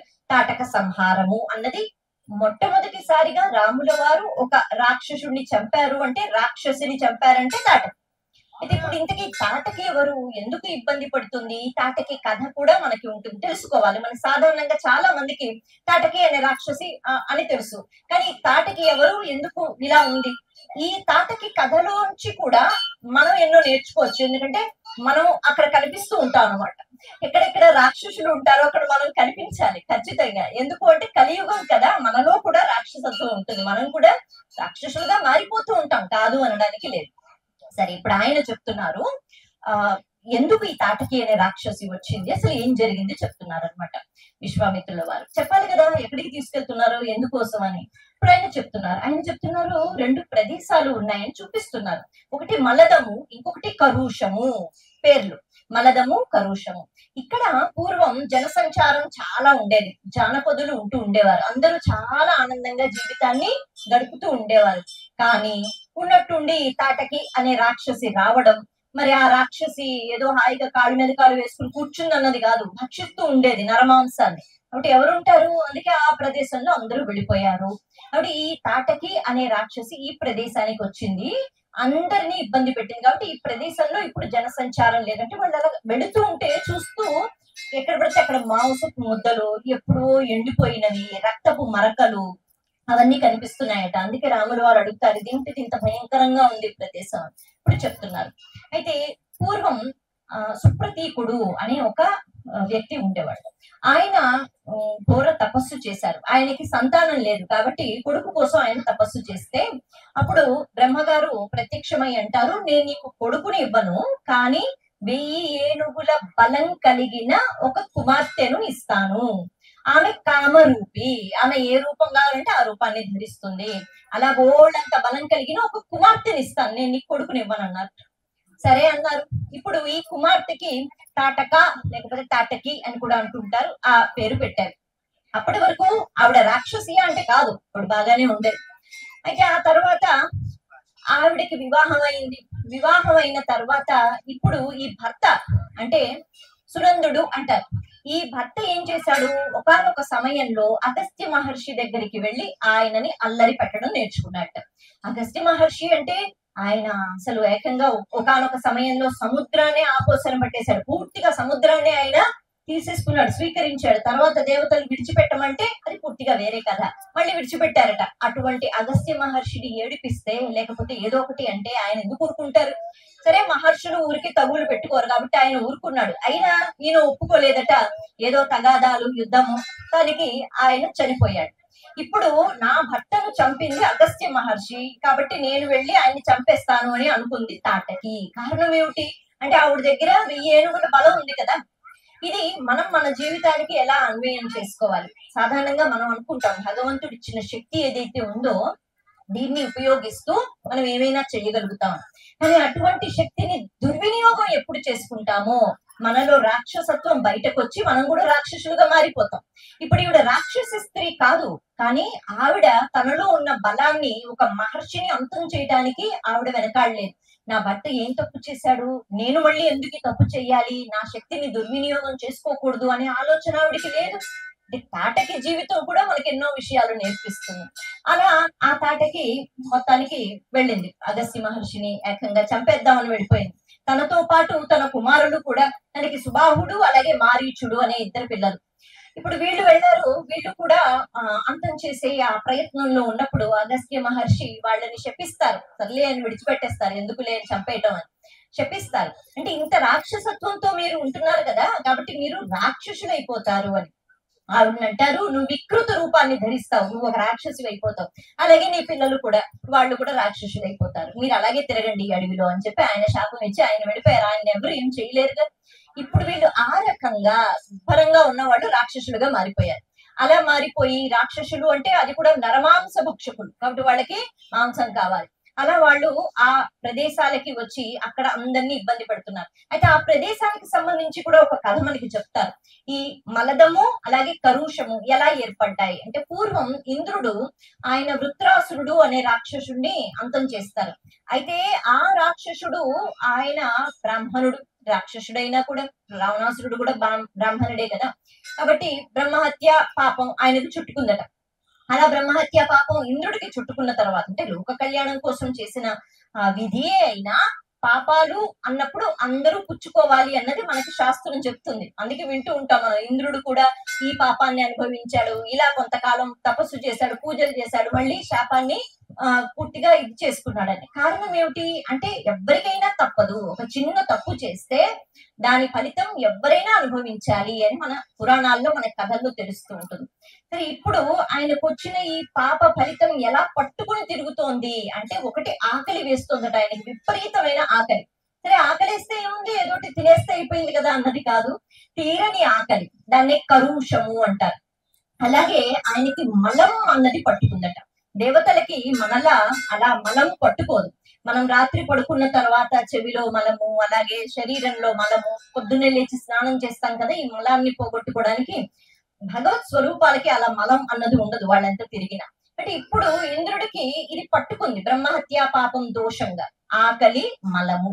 దానివల్ల ఆయన శుభ్రత అన్నది, శుచి అన్నది ఏదైతే ఉందో అది పోయింది. విపరీతమైన ఆకలి, ఏం తింటాడు, ఎంత తింటాడు. మరి దీంతో బాధపడుతూ ఉంటే ఋషులందరూ కూడా చాలా ఎక్కువగా తపస్సు చేసి, ఆలోచన చేసి, శక్తితో మొత్తానికి వాళ్ళు ఆ తపశక్తితో జలం తీసుకుని, సరే ఇంద్ర, నిన్ను పట్టుకుని పీడిస్తున్న ఈ మలము, కరుషము మేము పోగొట్టే ప్రయత్నం చేస్తామని వాళ్ళు నీళ్లు తీసుకుని అలా వేసి తనలోంచి అవి బయటకు వచ్చేటట్టు చేశారట. అది వాళ్ళకున్న శక్తి. అలా బయటికి వచ్చేటప్పుడు, బయటికి వెళ్ళిపోతే ఎక్కడికి వెళ్ళిపోతాయి, అవి భూమి మీదే కదా ఉంటాయి. అంటే అవి ఎక్కడ పడ్డాయో, అంటే ఆ నీళ్లతో పాటు ఈ 2 దోషాలు ఇవైతే ఎక్కడ పడ్డాయో ఆ ప్రదేశాలకు అది భూమి స్వీకరించింది. కాబట్టి ఇంద్రుడు ఆ ప్రదేశాలకి గొప్ప వరం ఇచ్చాట. ఇక్కడ సస్యశ్యామలంగా అంతా ఉంటుంది, ఇక్కడ ఎప్పుడు నీరు ఉంటుంది, ఇక్కడ భూమి సుభిక్షంగా ఉంటుంది, ఇక్కడ జన సంపద బాగుంటుంది, ఇక్కడ అందరూ శుభంగా ఉంటారు అని ఆయన వరం ఇచ్చారు. ఎందుకు అంటే ఆయన దోషం అక్కడే పోయింది కదా, భూమి స్వీకరించింది. అలా ఆ ప్రదేశాలకి మలదము, కరుషము అనే పేర్లు వచ్చాయన్నమాట. ఈ కథ మొత్తం చెప్పారు. చెప్పిన తర్వాత అలా తాటకి వచ్చి ఇబ్బంది పెడుతోంది, అలాగే ఈ యాగం కూడా చెయ్యనివ్వకుండా ఉంది అంటూ రామా, స్త్రీని చంపడం ఏమిటి అని వెనకాడుగు వెయ్యవద్దు అని చెప్తారట ముందుగా. నువ్వు క్షత్రియుడివి అంటే ఇక్కడ క్షత్రియ ధర్మం. ఎవరైనా మనం ఏ ఉపాధిలో ఉన్నామో, ఒక వైద్యుడు ఉన్నాడు, ఒక విద్యార్థి ఉన్నాడు, ఒక గురువు ఉన్నారు, ఎవరు ఏ స్థానంలో ఉన్నారో వాళ్ళు వాళ్ళ ధర్మాన్ని పాటించాలి. భగవద్గీతలో కూడా అదే కదా చెప్తారు కృష్ణ పరమాత్మ. అలా విశ్వామిత్రుడు వారు చెప్తున్నారు, ఒక స్త్రీని చెప్పడం ఏంటి అని ఆలోచించకు, నువ్వు క్షత్రియుడివి కాబట్టి నీ ధర్మం ఏమిటి అంటే లోక సంరక్షణ. అక్కడ ఎవరు అడ్డొస్తారో వాళ్ళని చంపాలి, నేను ఇప్పుడే చెప్తున్నాను కాబట్టి నువ్వు అలా ఆలోచించొద్దన్నారట. సరే అని మొత్తానికి ఆ రోజు ఆ ప్రదేశాన్ని చూపించారు. ఇక ఆ తర్వాత తీసుకుని వెళ్ళారు, వాళ్ళు పడుకున్నారు. అప్పటి వరకు చాలా చక్కగా భోగములు అనుభవిస్తున్న ఈ రాజకుమారులు భాసనం వేసుకుని చక్కగా పడుకున్నారు. ఇక్కడ కూడా ఇంకొక అద్భుతమైన విషయం ఉంటుంది మనం చెప్పుకోవాల్సింది. తెల్లవారింది. తెల్లవారిన వెంటనే విశ్వామిత్రుడు వారు ఎంతగానో పొంగిపోయి ఆయన కౌసల్య సుప్రజారామ పూర్వా సంధ్యా ప్రవర్తతే అంటూ నిద్ర లేపారట. మనం నేటికి వెంకటేశ్వర స్వామి సుప్రభాతం అని ఏదైతే వింటూ ఉంటామో ఈ మొదటి శ్లోకం ఏదైతే ఉందో కౌసల్య సుప్రజారామ పూర్వా సంధ్యా ప్రవర్తతే అన్నది ఏదైతే ఉంటుందో ఉత్తిష్ట నరశార్దూల కర్తవ్యం దైవమాన్నికం అన్నది మొట్టమొదటిసారి రాముల వారిని విశ్వామిత్రుల వారు నిద్ర లేపినప్పుడు ఉపయోగించినది. అది తెచ్చి మళ్ళీ మన సుప్రభాతంలో పెట్టారనమాట. అయితే నిద్ర లేపితే కూడా మనం మాట్లాడుకోవాలా? లేదు, ఇందులో కూడా చాలా విషయం దాగి ఉంది. శ్రీ మహావిష్ణువు స్థితికారకుడు. ఆయన ఒక్క నిమిషం అయినా నేను విశ్రాంతి తీసుకుంటా, కళ్ళు మూసుకుంటా అంటే మనం అలా కదిలిపోతాం. కాబట్టి ఆయన నిరంతరంగా మనల్ని చూస్తూ ఉంటాడట. భాగవతంలో కూడా ఒక అద్భుతమైన విషయం చెప్తారు. అంటే శ్రీకృష్ణ పరమాత్మ పుట్టినప్పుడు ఆయన అందాన్ని చూసి అక్కడున్న గోపికలందరూ కూడా మేము నిద్రపుచ్చుతాం, మేము ఉయ్యాలూపుతాం అని అందరూ వచ్చేసేవారట. నిత్యము అక్కడ హడావిడే, పండగే. యశోదమ్మ ఇంట్లో అందరూ వచ్చి ఉయ్యాలూపేసి నానా బజ్జో చిట్టి కన్నా అని అంటూ ఉండేవారు. అప్పుడు కృష్ణుడు అంటూ ఉండేవాట, వీళ్ళేమిటి ఇంత అజ్ఞానంతో ఉన్నారు, ఇప్పుడు నేను పడుకుంటే ఎలాగా? కానీ ఆయన అనుకున్నట్ట, మరి పడుకున్నట్టు నటించాలి, లేకపోతే వాళ్ళు బాధేస్తున్నారు, అలాగా వీపు బాధేస్తున్నారు. భాగవతంలో ఈ ప్రస్తావన ఉంటుంది. అంటే భగవంతుడికి తెలుసు ఆయన పడుకోకూడదని, కానీ ఆయన పడుకున్నట్టు నటిస్తాడు. సరే వీళ్ళందరి కోసం నటిస్తానులే అని అలా పడుకున్నట్టు నటిస్తే వాళ్ళందరూ వెళ్ళిపోయేవారట ఆనందంగా, అమ్మయ్య కృష్ణుడు మేము నిద్రపుచ్చామని. అలా ఇక్కడ విశ్వామిత్రుడు వారికి తెలుసు కాబట్టి ఆయన మురిసిపోతున్నట్టు, అబ్బా లోకాలన్నింటినీ పరిపాలిస్తున్న శ్రీ మహావిష్ణువు, నిద్రలేని శ్రీ మహావిష్ణువు నిద్ర నటిస్తున్న సమయంలో నిద్ర లేపే అవకాశం నాకు కలిగింది, ఇంతకంటే మహద్భాగ్యమా? ఆయనకు తెలుసు కాబట్టి ఆయన మురిసిపోతున్నారు. అలా ఆయన కౌసల్య సుప్రజారామ అంటే, లే రామా, ఇక సూర్యోదయం అయింది కాబట్టి సూర్యోదయం అయిన వెంటనే దైవ కార్యం ముందు చెయ్యాలి అని చెప్తున్నారు. ఏమిటా దైవ కార్యం అంటే సంధ్యావందనం చేసుకోవాలి. సరే మనకు అలవాటు లేనప్పుడు లేచి కనీసం కృతజ్ఞతా భావనతో భగవంతుణ్ణి స్మరించుకోవాలి. అప్పుడే మనం చెయ్యవలసిన పనులు చెయ్యాలి. కాబట్టి ఇప్పుడు నువ్వేం చెయ్యాలి? తొందరగా లేవాలి, దైవ కార్యం ఏదైతే ఉందో అది నిర్వర్తించాలి. ఆ తర్వాత నీ కార్యం, నీ ధర్మం ఏదైతే ఉందో ఇది నువ్వు పూర్తి చేయాలి. కాబట్టి లే అని అన్నారు. అంటే ఇక్కడ తత్వం ఏమిటి? జాగృత్ అవస్థకి వచ్చిన దగ్గర నుంచి నిద్రావస్థలో ఏమీ తెలియదు, ఏమీ చెయ్యం. లేచిన తర్వాత మళ్ళీ ఈ నిద్రావస్థ వరకు వెళ్ళే ఈ జాగృత్ అవస్థ ఏదైతే ఉందో అక్కడ ఏం చెయ్యాలి? ముందు దైవ కార్యం, ఆ తర్వాత నీ ధర్మం. ఈ రెండే చెప్పారు. ఇక నీకు నచ్చినట్టుగా ప్రవర్తించే మాటే లేదు మళ్ళీ పడుకునేంత వరకు. ఇలా మన జీవితాంతం మనం గడిపితే ఎంత హాయిగా ఉంటుంది, కానీ మన మనసు ఒప్పుకోదు కదా, మనల్ని అలా నడిపించదు. కాబట్టి విశ్వామిత్రుడు వారు అలా నిద్ర లేపుతున్నారు. నిజంగా మనం అందరూ అలా నిద్ర లేస్తే ఎంత బాగుంటుంది, మన వల్ల కాదు. కాబట్టి ఇక్కడ జాగృత అవస్థలో ధర్మం పాటించు, భగవంతుణ్ణి తలుచుకో కృతజ్ఞతతో, అంటే ఈ రెండు తప్పితే ఇంకేం చెయ్యవద్దు అని. మొత్తానికి వాళ్ళు లేచారు. ఆ తర్వాత అంటే ఇంకా మనం ఎక్కువగా చెప్పుకునే సమయం కూడా మనకి లేదు కాబట్టి మనం యాగం దగ్గరికి వెళ్ళిపోదాం. ఆ యాగశాల దగ్గరికి వెళ్ళినప్పుడు అలా వీళ్ళు వెళ్ళారు, రాక్షసి వచ్చేసింది, బాణాలు వేసేశారు అన్నట్టుగా కాదు. ఆ యాగ రక్షణ కోసం 6 పగళ్ళు 6 రాత్రులు విశ్వామిత్రుడు వారు చెప్తారు, నేను మౌనంలోకి వెళ్ళిపోతున్నాను రామా, చాలా జాగ్రత్తగా నువ్వు చూస్తూ ఉండాలి. ఆ రామలక్ష్మణులకు అంటే అని చెప్పడానికి లేదు, రాముడికి బల అతి బల అనే 2 విద్యలు ఇస్తారు. ఈ విద్యల వల్ల ఒకటి ఆకలి దప్పిక ఉండదు, ఎందుకంటే అదేమి వాళ్ళు సరదాగా వెళ్ళిన ప్రదేశం కాదు కదా. 6 రోజులు పట్టొచ్చు, నెల రోజులు పట్టొచ్చు. మరి అలాంటి సమయంలో పూటకి నేను తింటాను, నేను తాగుతాను, కాసేపు పడుకుంటాను అంటే కుదరదు. ఆ యాగం జరుగుతున్నప్పుడు అలాగా అప్రమత్తంగా ఉండాలి. కాబట్టి ఈ రెండు విద్యలు ఇస్తారు రాముల వారికి. దీని వల్ల ఆకలి అన్నది ఉండదు. వాళ్ళు మనుషులు కదా, మన మనుషులం కాబట్టి మనం ఎంత కాదు అనుకున్నా ఆకలి వేస్తుంది. ఆకలి ఉండదు, దాహం ఉండదు. అలాగే ఈ ఇంకొక విద్య ఏమిటి అంటే, ఏవైతే విద్యలు నేర్చుకుంటూ ఉంటారో వెంటనే స్ఫురణలోకి రావడం. ఎవరైనా ఏవైనా అడిగితే మాట్లాడడం అందరికీ వచ్చు, కానీ ఆ సమయంలో ఎలా మాట్లాడాలి అన్నది ఒక్కొక్కసారి మనం మన ప్రయత్నపూర్వకంగా మనం చెయ్యలేము. దానికి ఎంతో సాధన కావాలి, కానీ అప్పుడు సమయం ఉండదు. కాబట్టి ఎప్పుడు ఏ పని ఎలా చేయాలో అది స్ఫురణలోకి రావాలి. అది చదువుకున్న విద్య అయినా లేకపోతే ఏవైనా తర్వాత అనుకుంటాం, అవును ఇలా చేయొచ్చు కదా అని, కానీ ఆ సమయంలో గుర్తుకు రావాలి కదా. కాబట్టి రామునికి విద్యలు ఇచ్చి ఏ విద్య ఎప్పుడు ఉపయోగించాలి అది స్ఫురణలోకి వచ్చేటట్టుగా బుద్ధి అన్నది ఒకటి ఉంటుంది కదా, వెంటనే ప్రచోదనం కావాలి. అలా బుద్ధి చాలా ప్రచోదనం అయితేనే చాలా జాగ్రత్తగా మన దృష్టి ఉంటుంది. ఇవన్నీ కూడా విద్యల ద్వారా చేశారు విశ్వామిత్రుడు వారు. చెప్తారు, నేను మౌనంలోకి వెళ్ళిపోతున్నాను, యాగం అయ్యేంత వరకు నేను మళ్ళీ మాట్లాడడానికి ఉండదు, నువ్వే అన్ని చూసుకోవాలి. ఈ క్రమంలో ఈ తాటకి అనే రాక్షసిని చంపి, అలాగే సుబాహువు ఒక కుమారుణ్ణి చంపి, అలా ఆయన బాణాలు వేస్తున్నప్పుడు మారీచుడు మాత్రం తప్పించుకుని వెళ్ళిపోతాడు. అయితే రాముడు చంపలేకనా అనే ప్రస్తావన కాదు, ఇక్కడ కూడా మారీచుడితో ముందు ముందు పని ఉంటుంది. కాబట్టి ఏది ఎలా జరగాలో అలా జరుగుతుంది. అందుకే మారీచుడు తప్పించుకున్నాడు. మొత్తానికి ఆయన ఆ బాణాలకి ఎక్కడికో వెళ్ళి ఎగిరి పడ్డాడు. అక్కడితో యాగరక్షణ అయిపోయింది. ఆ తర్వాత ఈ రామలక్ష్మణుల్ని విశ్వామిత్రుడు వారు చాలా చక్కగా మళ్ళీ పదండి పని అయిపోయింది కదా, మిమ్మల్ని దించేస్తానని అనకుండా కొన్ని ప్రదేశాలు చూపిస్తున్నారు.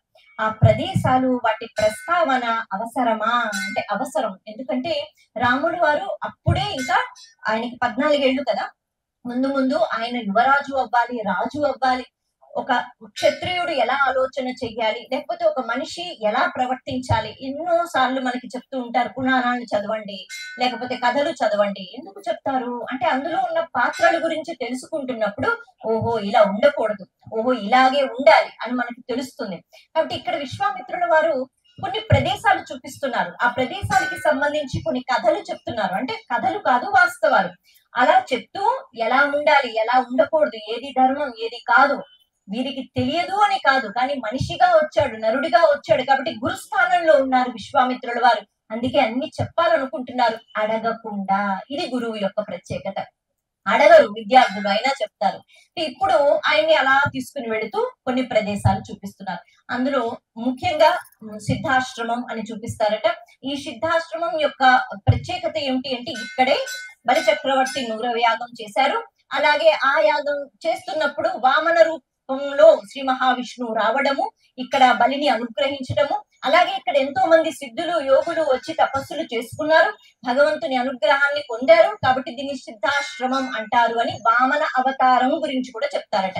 అయితే ఈ మధ్యనే మనం చెప్పుకున్నాం, ఇప్పుడు పూర్తిగా మనం వామన అవతారంలోకి వెళ్ళొద్దు, గాని మనకి తెలుసు వామన అవతారం అంటే బలి చక్రవర్తిని అనుగ్రహించడానికి మాత్రమే వచ్చి ఇంద్రుడికి తన రాజ్యాన్ని ఇచ్చి, బలిని ఇబ్బంది పెట్టకుండా పాతాళ లోకాన్ని ఇచ్చి అందరినీ చాలా జాగ్రత్తగా చూసుకున్న అవతారం వామన అవతారం. అంటే ఆ అవతారం గురించి మరింత చక్కగా వివరణతో ఇక్కడ విశ్వామిత్రుల వారు చెప్తారు. కారణం ఏమిటి అంటే, అన్ని తెలుసుకోవాలి రామలక్ష్మణులు. ఆ తర్వాత ఇంకొంచెం ముందుకు వెళ్ళారట. అలా వెళ్ళిన తర్వాత ఇంకొక ప్రదేశం కనిపించింది. అక్కడ గంగా నది ప్రవహిస్తోంది. అక్కడ స్నానం చేశారు. ఇంతకీ ఈ గంగ ఏమిటి, దీని పవిత్రత ఏమిటి, గంగ ఎలా వచ్చింది, ఆ కథ కూడా చెప్పారట. అంటే రామాయణంలో మనకి వామన అవతార ప్రస్తావన ఉంటుంది బాలకాండలో. అలాగే గంగా అవతరణ, ఇది కూడా మనం చిన్నగా చెప్పుకుందాం. సగర చక్రవర్తులు 60,000 మంది అని చెప్తారు. ఈ 60,000 మంది కూడా ఈ సగర చక్రవర్తి యాగం చేస్తున్నప్పుడు అశ్వమేధ యాగం అంటే గుర్రాన్ని విడిచిపెడతారు. విశేషంగా కొన్ని పూజలు చేసి విడిచిపెడతారు. ఆ గుర్రం తిరిగి మళ్ళీ 12 నెలలు తిరిగి ఏ ప్రదేశానికి అక్కడి నుంచి బయలుదేరిందో అక్కడికి రావాలన్నమాట. అప్పుడు యాగశాలలోకి ప్రవేశించాలి. ఇలా ఒక పద్ధతి ఉంటుంది. అంటే ఇప్పుడు ఈ గుర్రాన్ని ఈలోపు ఎవరైనా తీసేసుకుంటే, ఎవరైనా రాజ్యం సంబంధించిన వాళ్ళని అడుగో యుద్ధం చేసో మళ్ళీ ఆ గుర్రాన్ని తెచ్చుకోవాలి. అందుకే అశ్వమేధ యాగం చాలా కష్టం. మరి ఆ యాగం చేసినప్పుడు ఈ గుర్రం కనిపించకపోతే ఈ 60,000 మంది సగరులను కూడా పంపిస్తే, వీళ్ళు వెళ్ళి వెతుకుతున్నప్పుడు ఎక్కడా కనిపించకపోతే వాళ్ళు కపిల మహర్షి ఆశ్రమం దగ్గరికి వెళ్ళినప్పుడు అక్కడ ఈ గుర్రం కనిపించినప్పుడు ఈ కపిల మహర్షి దొంగతనం చేశాడు అనే భావనతో ఆయన చక్కగా ఆయన ధ్యానంలో ఉంటున్నప్పుడు నానా మాటలని దొంగతనం చేస్తావా అది ఇది అని చెప్పి నచ్చినట్టు మాట్లాడతారు. అలా మాట్లాడినప్పుడు ఆయన కోపం వస్తుంది. ఆయన ధ్యానంలో ఉంటారు. పెద్దవాళ్ళు మహానుభావులు జోలికి వెళ్ళకూడదు అంటారు అందుకే. కాబట్టి ఆయన కోపంతో ఒక్కసారి ఇలా కళ్ళు తెరిచి చూసారట, అంతే. ఆయన ఇంకేమీ అనలేదు. ఆ జ్వాలకి వాళ్ళందరూ కూడా భస్మం అయిపోయారు. అందుకే మనసులో ఉన్న చెడ్డ ఆలోచనల వల్ల కూడా సర్వనాశనం అయిపోతాం, నాశనం కాదు. అది ఎవరు చేస్తారు అంటే ప్రకృతి అలా ఏదో ఒకటి చేస్తుంది. అంటే అలా బూడిద కుప్పలైపోయారు. ఇప్పుడు వెతుకుతున్నారు సగర చక్రవర్తి, ఎంతో మందిని పంపించారు. ఈ సగరులు 60,000 మంది కనిపించట్లేదు. మొత్తానికి వాళ్ళు బూడిద కుప్పలై ఉన్నారు అని తెలుసుకుంటాడు అంశుమంతుడు. వెళ్ళి చెప్తాడు. మరి ఇప్పుడు వాళ్ళందరూ వెళ్ళిపోయారు, అంటే చచ్చిపోయారు. కానీ వాళ్ళు కనీసం ఊర్ధ్వలోకాలకి వెళ్ళాలి, వాళ్ళు తరించిపోవాలి, వాళ్ళకి తర్పణాలు ఇవ్వాలి అంటే అప్పుడు అక్కడ ఉన్న వాళ్ళందరూ చెప్తారట, కపిల మహర్షి యొక్క ఆగ్రహంతో, అంటే ఒక మహానుభావుడు మహర్షి యొక్క ఆగ్రహంతో బూడిదలు అయిపోయారు. వీళ్ళకి మీరు అలా తర్పణాలు, జల తర్పణాలు ఇస్తే సరిపోదు. మీరు దేవలోకం నుంచి గంగ ఏదైతే ఉంటుందో ఆ గంగని తీసుకుని వస్తే, అది ప్రవహిస్తేనే అప్పుడు వీళ్ళు ఊర్ధ్వలోకాలకి వెళ్తారు, లేకపోతే ఇలాగే ఉంటారు. అంటే అలాగే ప్రేతాత్మలుగా ఉంటారు. మరి ఎలా? వాళ్ళని పంపించాలిగా. ఎంతో మంది ప్రయాస చేశారు ఆ వంశానికి సంబంధించి. వచ్చారు, కథ విన్నారు, మా తాతలు ఇలా అట అలా అట. సరే ఏం చెయ్యాలి అంటే దేవలోకం నుంచి గంగను తీసుకుని రావాలి. ఓ ఇంతేనా అని వాళ్ళు సాధన చేశారు. అది అంత తేలికైన విషయం కాదు, కాబట్టి వాళ్ళు విడిచిపెట్టేశారు. ఇలా ఎంతో మంది వచ్చారు. చివరికి మనకి తెలుసు భగీరథ ప్రయత్నం అంట. భగీరథుడు వచ్చాడు ఆ వంశంలో, తెలుసుకున్నాడు మా తాతల సంగతి ఇదే, మరి వాళ్ళకి ఎలాగైనా వాళ్ళని ఉత్తమ లోకాలకి పంపాలి. ఆయనకున్న తపన అది. సరేలే, వాళ్ళు ఏదో తప్పు చేశారు, వాళ్ళు సర్వనాశనం అయిపోయారు, నాకేముంది అని అనుకోలేదు ఆయన. ఆయన ఎలాగైనా వాళ్ళని, నా వంశంలో ఉన్న వాళ్ళని తరింప చెయ్యాలి అని అనుకుంటారు. బట్ ఆయన ఘోర తపస్సు చేస్తారు. అందుకే అది సామాన్యమైన తపస్సు కాదు, భగీరథ ప్రయత్నం అనే మాట అందుకనే మనం వింటాం. ఆయన పూర్తిగా అగ్ని అన్నది పెట్టుకుంటూ, అలాగే ఊర్ధ్వముఖంలో కూడా సూర్యుడిని చూస్తూ, కేవలం ఒకే ఒక కాలితో, ఒంటి కాలితో తపస్సు చేసిన సందర్భాలు ఉన్నాయి. కొద్ది క్షణాలు కాదు, కొన్ని సంవత్సరాలు. అలా కఠోర తపస్సు చేస్తే బ్రహ్మగారు ప్రత్యక్షమయ్యారు. అంటే మనిషి అన్నవాడు ఏదైనా సాధించగలుగుతాడు అని రాముల వారికి విశ్వామిత్రుల వారు చెప్తున్నారు. ఇవన్నీ కూడా రామాయణంలో అందుకే పెట్టారు. అంటే రాముల వారు కూడా నేర్చుకోవాలి కదా. తర్వాత ఎటువంటి సందర్భాలు వస్తాయి, పరిస్థితులు వస్తాయి, అయ్యో అవునా అని ఎప్పుడు అనుకోకూడదు. ప్రయత్నం ప్రయత్నం ప్రయత్నం ప్రయత్నం చేస్తూనే ఉండాలి. కాబట్టి గంగా అవతరణ కథ విశ్వామిత్రుల వారు చెప్తున్నారు. మొత్తానికి బ్రహ్మగారు ఎదురయ్యారు. చెప్పు ఏం కావాలి అంటే, ఆకాశంలో ఉన్న గంగా అది భూమి మీదకి వచ్చి ప్రవహిస్తేనే ఈ బూడిద కుప్పలుగా పడిన మా తాతలు ముత్తాతలు సగరులు వాళ్ళు పునీతులవుతారు. కాబట్టి ఓ బ్రహ్మదేవుడా పంపిస్తావా? బ్రహ్మదేవుడు అంటారు, సరే పంపిస్తాను, కానీ ఒక ఇబ్బంది ఏమిటంటే ఆ గంగ అమాంతంగా దూకిందా భూమి తట్టుకోలేదు, ఎందుకంటే ఆ వేగం అటువంటిది. కాబట్టి అటువంటి గంగ దూకితే భూమి మీద అల్లకల్లోలం అయిపోతుంది, ఎన్నో ప్రాణులు చనిపోతాయి. నేను సృష్టికర్తను కదా, నా బాధ్యతే అంత. మరి అలా జరిగితే ఎలా? భూమి బాగా ఉండేటట్టు కదా నేను చూసుకోవాలి. అందుకని ఇక్కడతో అయిపోదు. కాబట్టి ఇప్పుడు ఈ గంగ దూకుతున్న గంగని ఎవరైనా పట్టి చాలా జాగ్రత్తగా విడిచిపెట్టాలి. మరి అది ఎవరు చేస్తారు? కేవలం ఈశ్వరుడికి ఆ శక్తి ఉంది. నువ్వు మళ్ళీ ఈశ్వరుణ్ణి నువ్వు అంటే మెప్పించుకో అని అంటారట. అయ్య బాబాయ్, మళ్ళీ ఇప్పుడు ఇన్ని సంవత్సరాలు తపస్సు చేసిన తర్వాత మళ్ళీ ఈశ్వరుణ్ణి ప్రాధేయపడాలా? నా వల్ల కాదు అని ఆయన వెళ్ళిపోలేదు. మళ్ళీ సాధన చేశారు. శివుడు కూడా అలా తొందరగా వచ్చేలేదు ఇలా కళ్ళు మూసుకుని వెంటనే. కాబట్టి మళ్ళీ కఠోర తపస్సు చేస్తే ఇప్పుడు ఈశ్వరుడు ఒప్పుకుంటారు. సరే నేను వచ్చి గంగను పట్టి ఆ తరువాత విడిచిపెడతాను అని చక్కగా 2 పర్వతాల మధ్య చక్కగా ఈశ్వరుడు ఇలా చేతులు పెట్టుకుని నించున్నట్ట. అలా కేవలం ఈ గంగా అవతరణ సందర్భంలోనే పరమాత్మ నించుంటారు అనే వర్ణన కూడా ఉంటుంది. ఈ గంగా అవతారణ వర్ణన మనకి రామాయణంలో కనిపిస్తుంది, బాలకాండలో.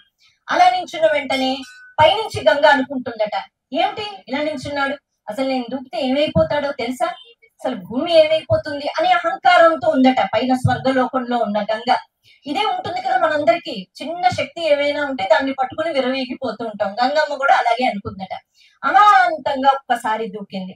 దూకిన వెంటనే ఈశ్వరుడు ఏం కష్టపడలేదు, ఆయన జటాజూటంలో అలాగా గంగను బంధించాడు. ఎంత చక్కగా మనకి వర్ణన ఉంటుంది అంటే, ఒక అతీతమైన శక్తి ఉంటుంది, మనల్ని పూర్తిగా అది ఇచ్చేస్తూ ఉంటుంది, అంటే తనలో అధీనంలో పెట్టుకుంటూ ఉంటుంది. కానీ మనం మర్చిపోతూ ఉంటాం, నేను చేసిందే చాలా గొప్ప విషయం అని అనుకుంటూ ఉంటాం, నాకే బోళ్ళంత శక్తి అని అనుకుంటాం. అదే భావనతో దూకిందట గంగ. గాని ఆ జటాజుట్టును ఇరుక్కుపోయి తిరుగుతూనే ఉందట కొన్ని రోజులని చెప్తారు. ఏ రకంగా అయితే గోవర్ధనగిరిని 7 పగళ్ళు 7 రాత్రుళ్ళు శ్రీకృష్ణ పరమాత్మ చిటికిన వేలుతో అలా పట్టుకున్నాడో, అలా కొన్ని రోజులు గంగ తిరుగుతూనే ఉందట, ఎక్కడో అక్కడ బయటకు వచ్చేస్తానని. కానీ ఆ జటాజూటంలో ఒక్క చుక్క కూడా కింద పడకుండా తిప్పుతూనే ఉన్నాడు శివుడు. ఎప్పటి వరకు అంటే అహంకారం తగ్గేంత వరకు. గంగకు అర్థమైంది, అమ్మో అంటే ఇక్కడ నించిన పరబ్రహ్మ స్వరూపం మామూలు రూపం కాదు, నేను బయటికి రాలేను, నా ఇష్టం కాదు. అంటే ఎంత గంగ అయినా, ఎంత పవిత్రమైన గంగ అయినా, ఎంత శక్తితో ఉన్న గంగ అయినా పరబ్రహ్మ స్వరూపం అధీనంలో ఉన్నదే. ఇది తెలుసుకున్న వెంటనే ఈశ్వర నన్ను క్షమించు, నా అహంకారం పోయింది అని ఎప్పుడైతే ప్రాధేయపడుతుందో అప్పుడు గంగను నెమ్మదిగా తన జటాజూటం నుంచి అలాగ విడిచిపెడతాడు. అలా విడిచిపెట్టినప్పుడు ఈశ్వరుని యొక్క జటాజూటం ఇక్కడ కదా ఉంటుంది. ఈశ్వరుని యొక్క ఆ జటాజుట్టు నుంచి మెల్లిగా వస్తూ ఈశ్వరుని యొక్క శరీరాన్ని తాకి అప్పుడు భూమి మీదకి వచ్చింది. కాబట్టి నేటికి గంగ ఎంతో పవిత్రమైనది. గంగ గురించి మాట్లాడుకుంటే ఎన్ని రోజులైనా మాట్లాడుకోవచ్చు.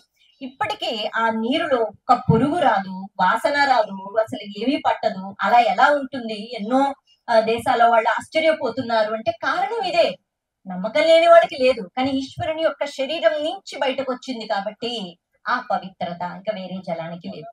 అలా ఇవన్నీ చెప్తున్నారు. ఇవన్నీ సాధించింది ఎవరు? మనిషి, అంతే కదా. భగీరథుడే తీసుకొని వచ్చాడు. భగీరథుడు ఎలా సాధించాడు? ఆయన కష్టపడ్డాడు. ఆయన ఏదైతే ఆయనకి చేతనవుతుందో, ఆయన ఇలా అంటే పైనుంచి గంగ రాదు, ఆయనకి చేతనయ్యేది ఆయన తపశక్తితో భగవంతుణ్ణి మెప్పించటం. కాబట్టి రామా, మనిషి సాధించలేనిది అంటూ ఏది ఉండదు. ముందు ఏం జరుగుతుందో ఆయనకి తెలుసు కదా. అమ్మో బాబోయ్, రాక్షసుడా, 10 తలల రాక్షసుడా సీతను పట్టుకెళ్ళిపోయాడా, ఇంక నేనేం తీసుకెళ్ళగలుగుతాను, నేనేం వెళతాను అని ఎప్పుడూ ఆలోచన లేదు రాముడికి. పదే రామాయణంలో ఒకటే మాట చెప్తూ ఉంటారు మనకి. రాముడు ఎప్పుడు కూడా నేను శ్రీ మహావిష్ణువుని కదా, నాకేం పోయిందిలే అని అనుకోలేదు. ఆయన నరుడిగానే ప్రవర్తించారు, ఆయన నరుడిగానే ఉన్నాడు. కాబట్టి రామాయణం ఏం నేర్పిస్తుంది? మనిషి తలుచుకుంటే ఏదైనా సాధించగలడు. అటువంటి కథ చెప్పారు విశ్వామిత్రుల వారు. అలా గంగా అవతరణ కథ చెప్పి ఆ తర్వాత మళ్ళీ కొద్దిగా ముందుకు తీసుకుని వెళ్ళిన తర్వాత గౌతమ మహర్షి ఆశ్రమం దగ్గరికి తీసుకుని వెళ్ళారు. ఇక్కడ కూడా అహల్య వృత్తాంతం ఉంటుంది. ఇది కూడా మనం చెప్పి ఆ తర్వాత సమయం ఉంటే మళ్ళీ చెప్పుకుందాం, లేకపోతే ముగిద్దాం, మళ్ళీ రేపు చెప్పుకుందాం. అయితే అహల్య వృత్తాంతం అన్న వెంటనే ఇంద్రుడు ఏదో మోసం చేశాడు, వచ్చాడు.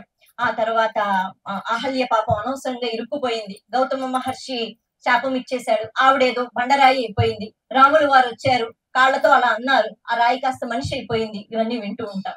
కానీ వాల్మీకి రామాయణంలో ఇటువంటి ప్రస్తావన ఉండదు.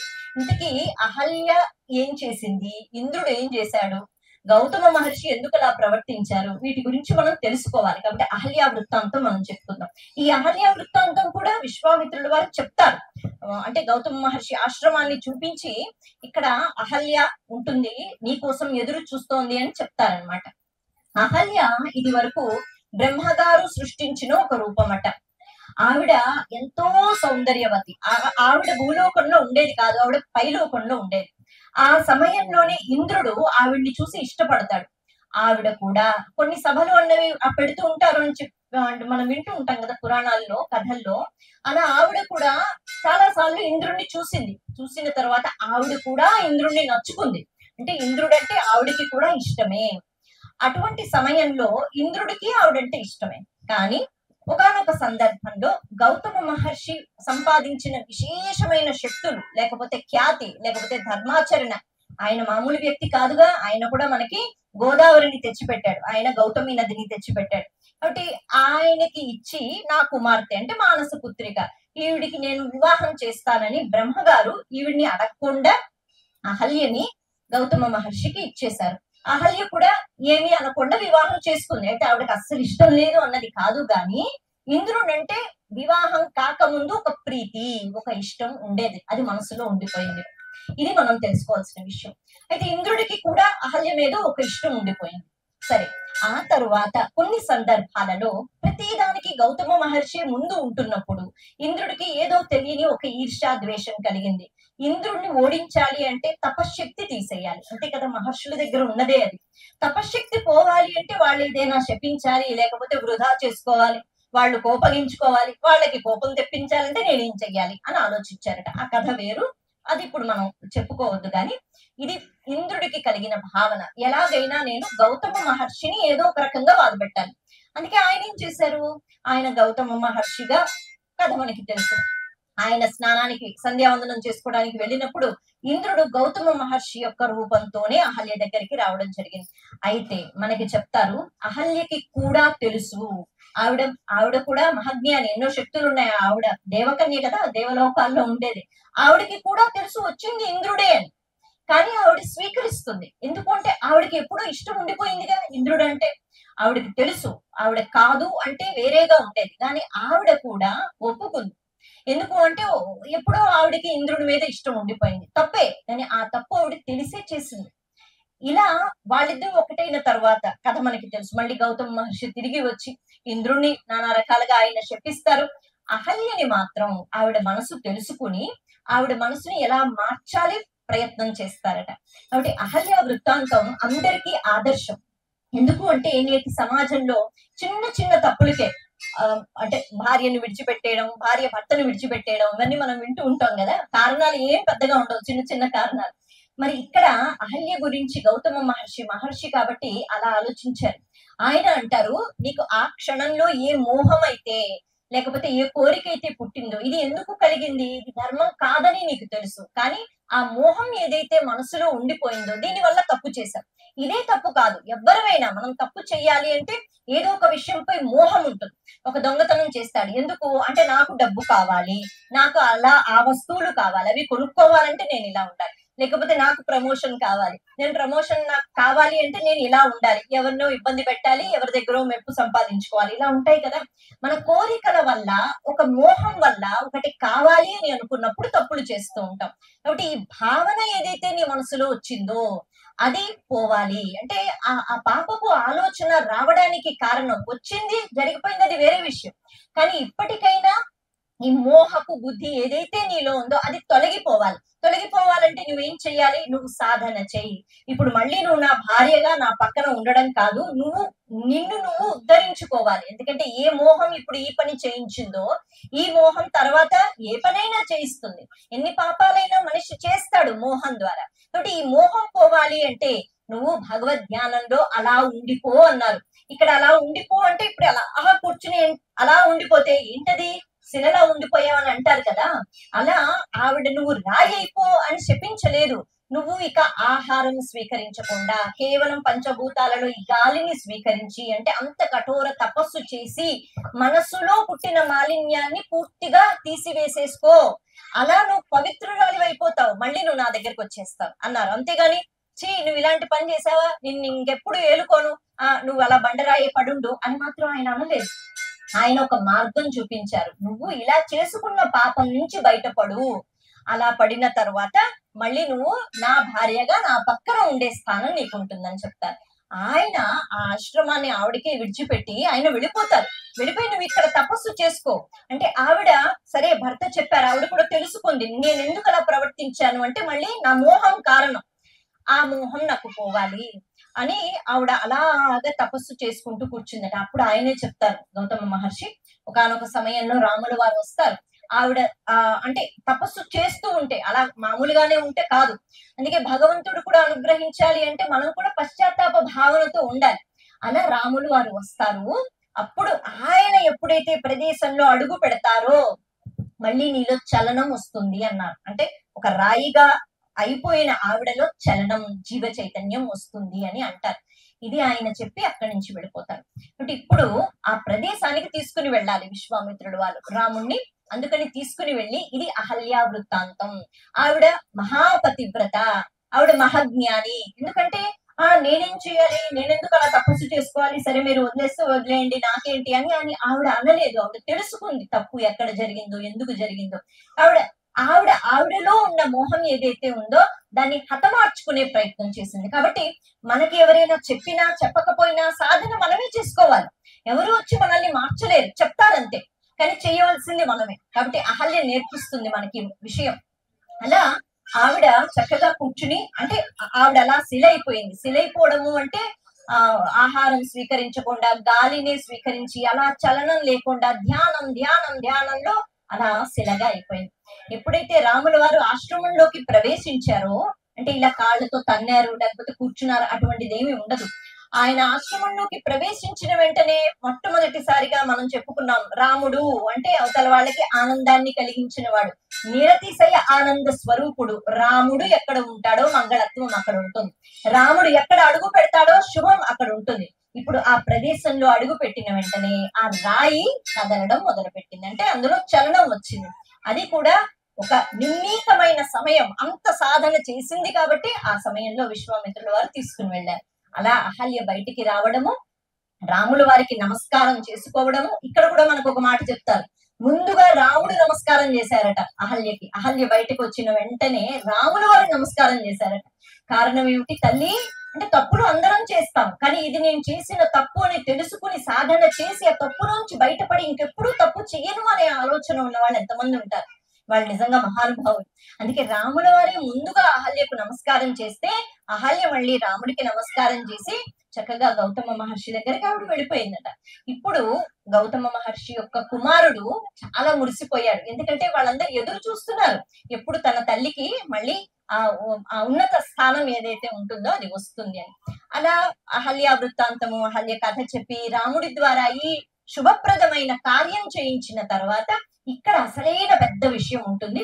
అయితే ఇప్పుడు అంతగా సమయం లేదు కాబట్టి మళ్ళీ రేపు మనం చెప్పుకుందాం. రేపు బాలకాండలో ఏమేమి చెప్పుకుందామంటే, ఇంత చక్కగా విశ్వామిత్రుల పక్కనే, అంటే విశ్వామిత్రులతో వచ్చిన రామలక్ష్మణుని చూస్తూ గౌతమ మహర్షి యొక్క కుమారుడు మురిసిపోతూ రాముల వారితో ఒక మాట చెప్తారంటే, ఇప్పటి వరకు విశ్వామిత్రుల వారే అన్ని చూపిస్తున్నారు, ఇది ఇది ఇది ఇది అని చెప్తున్నారు.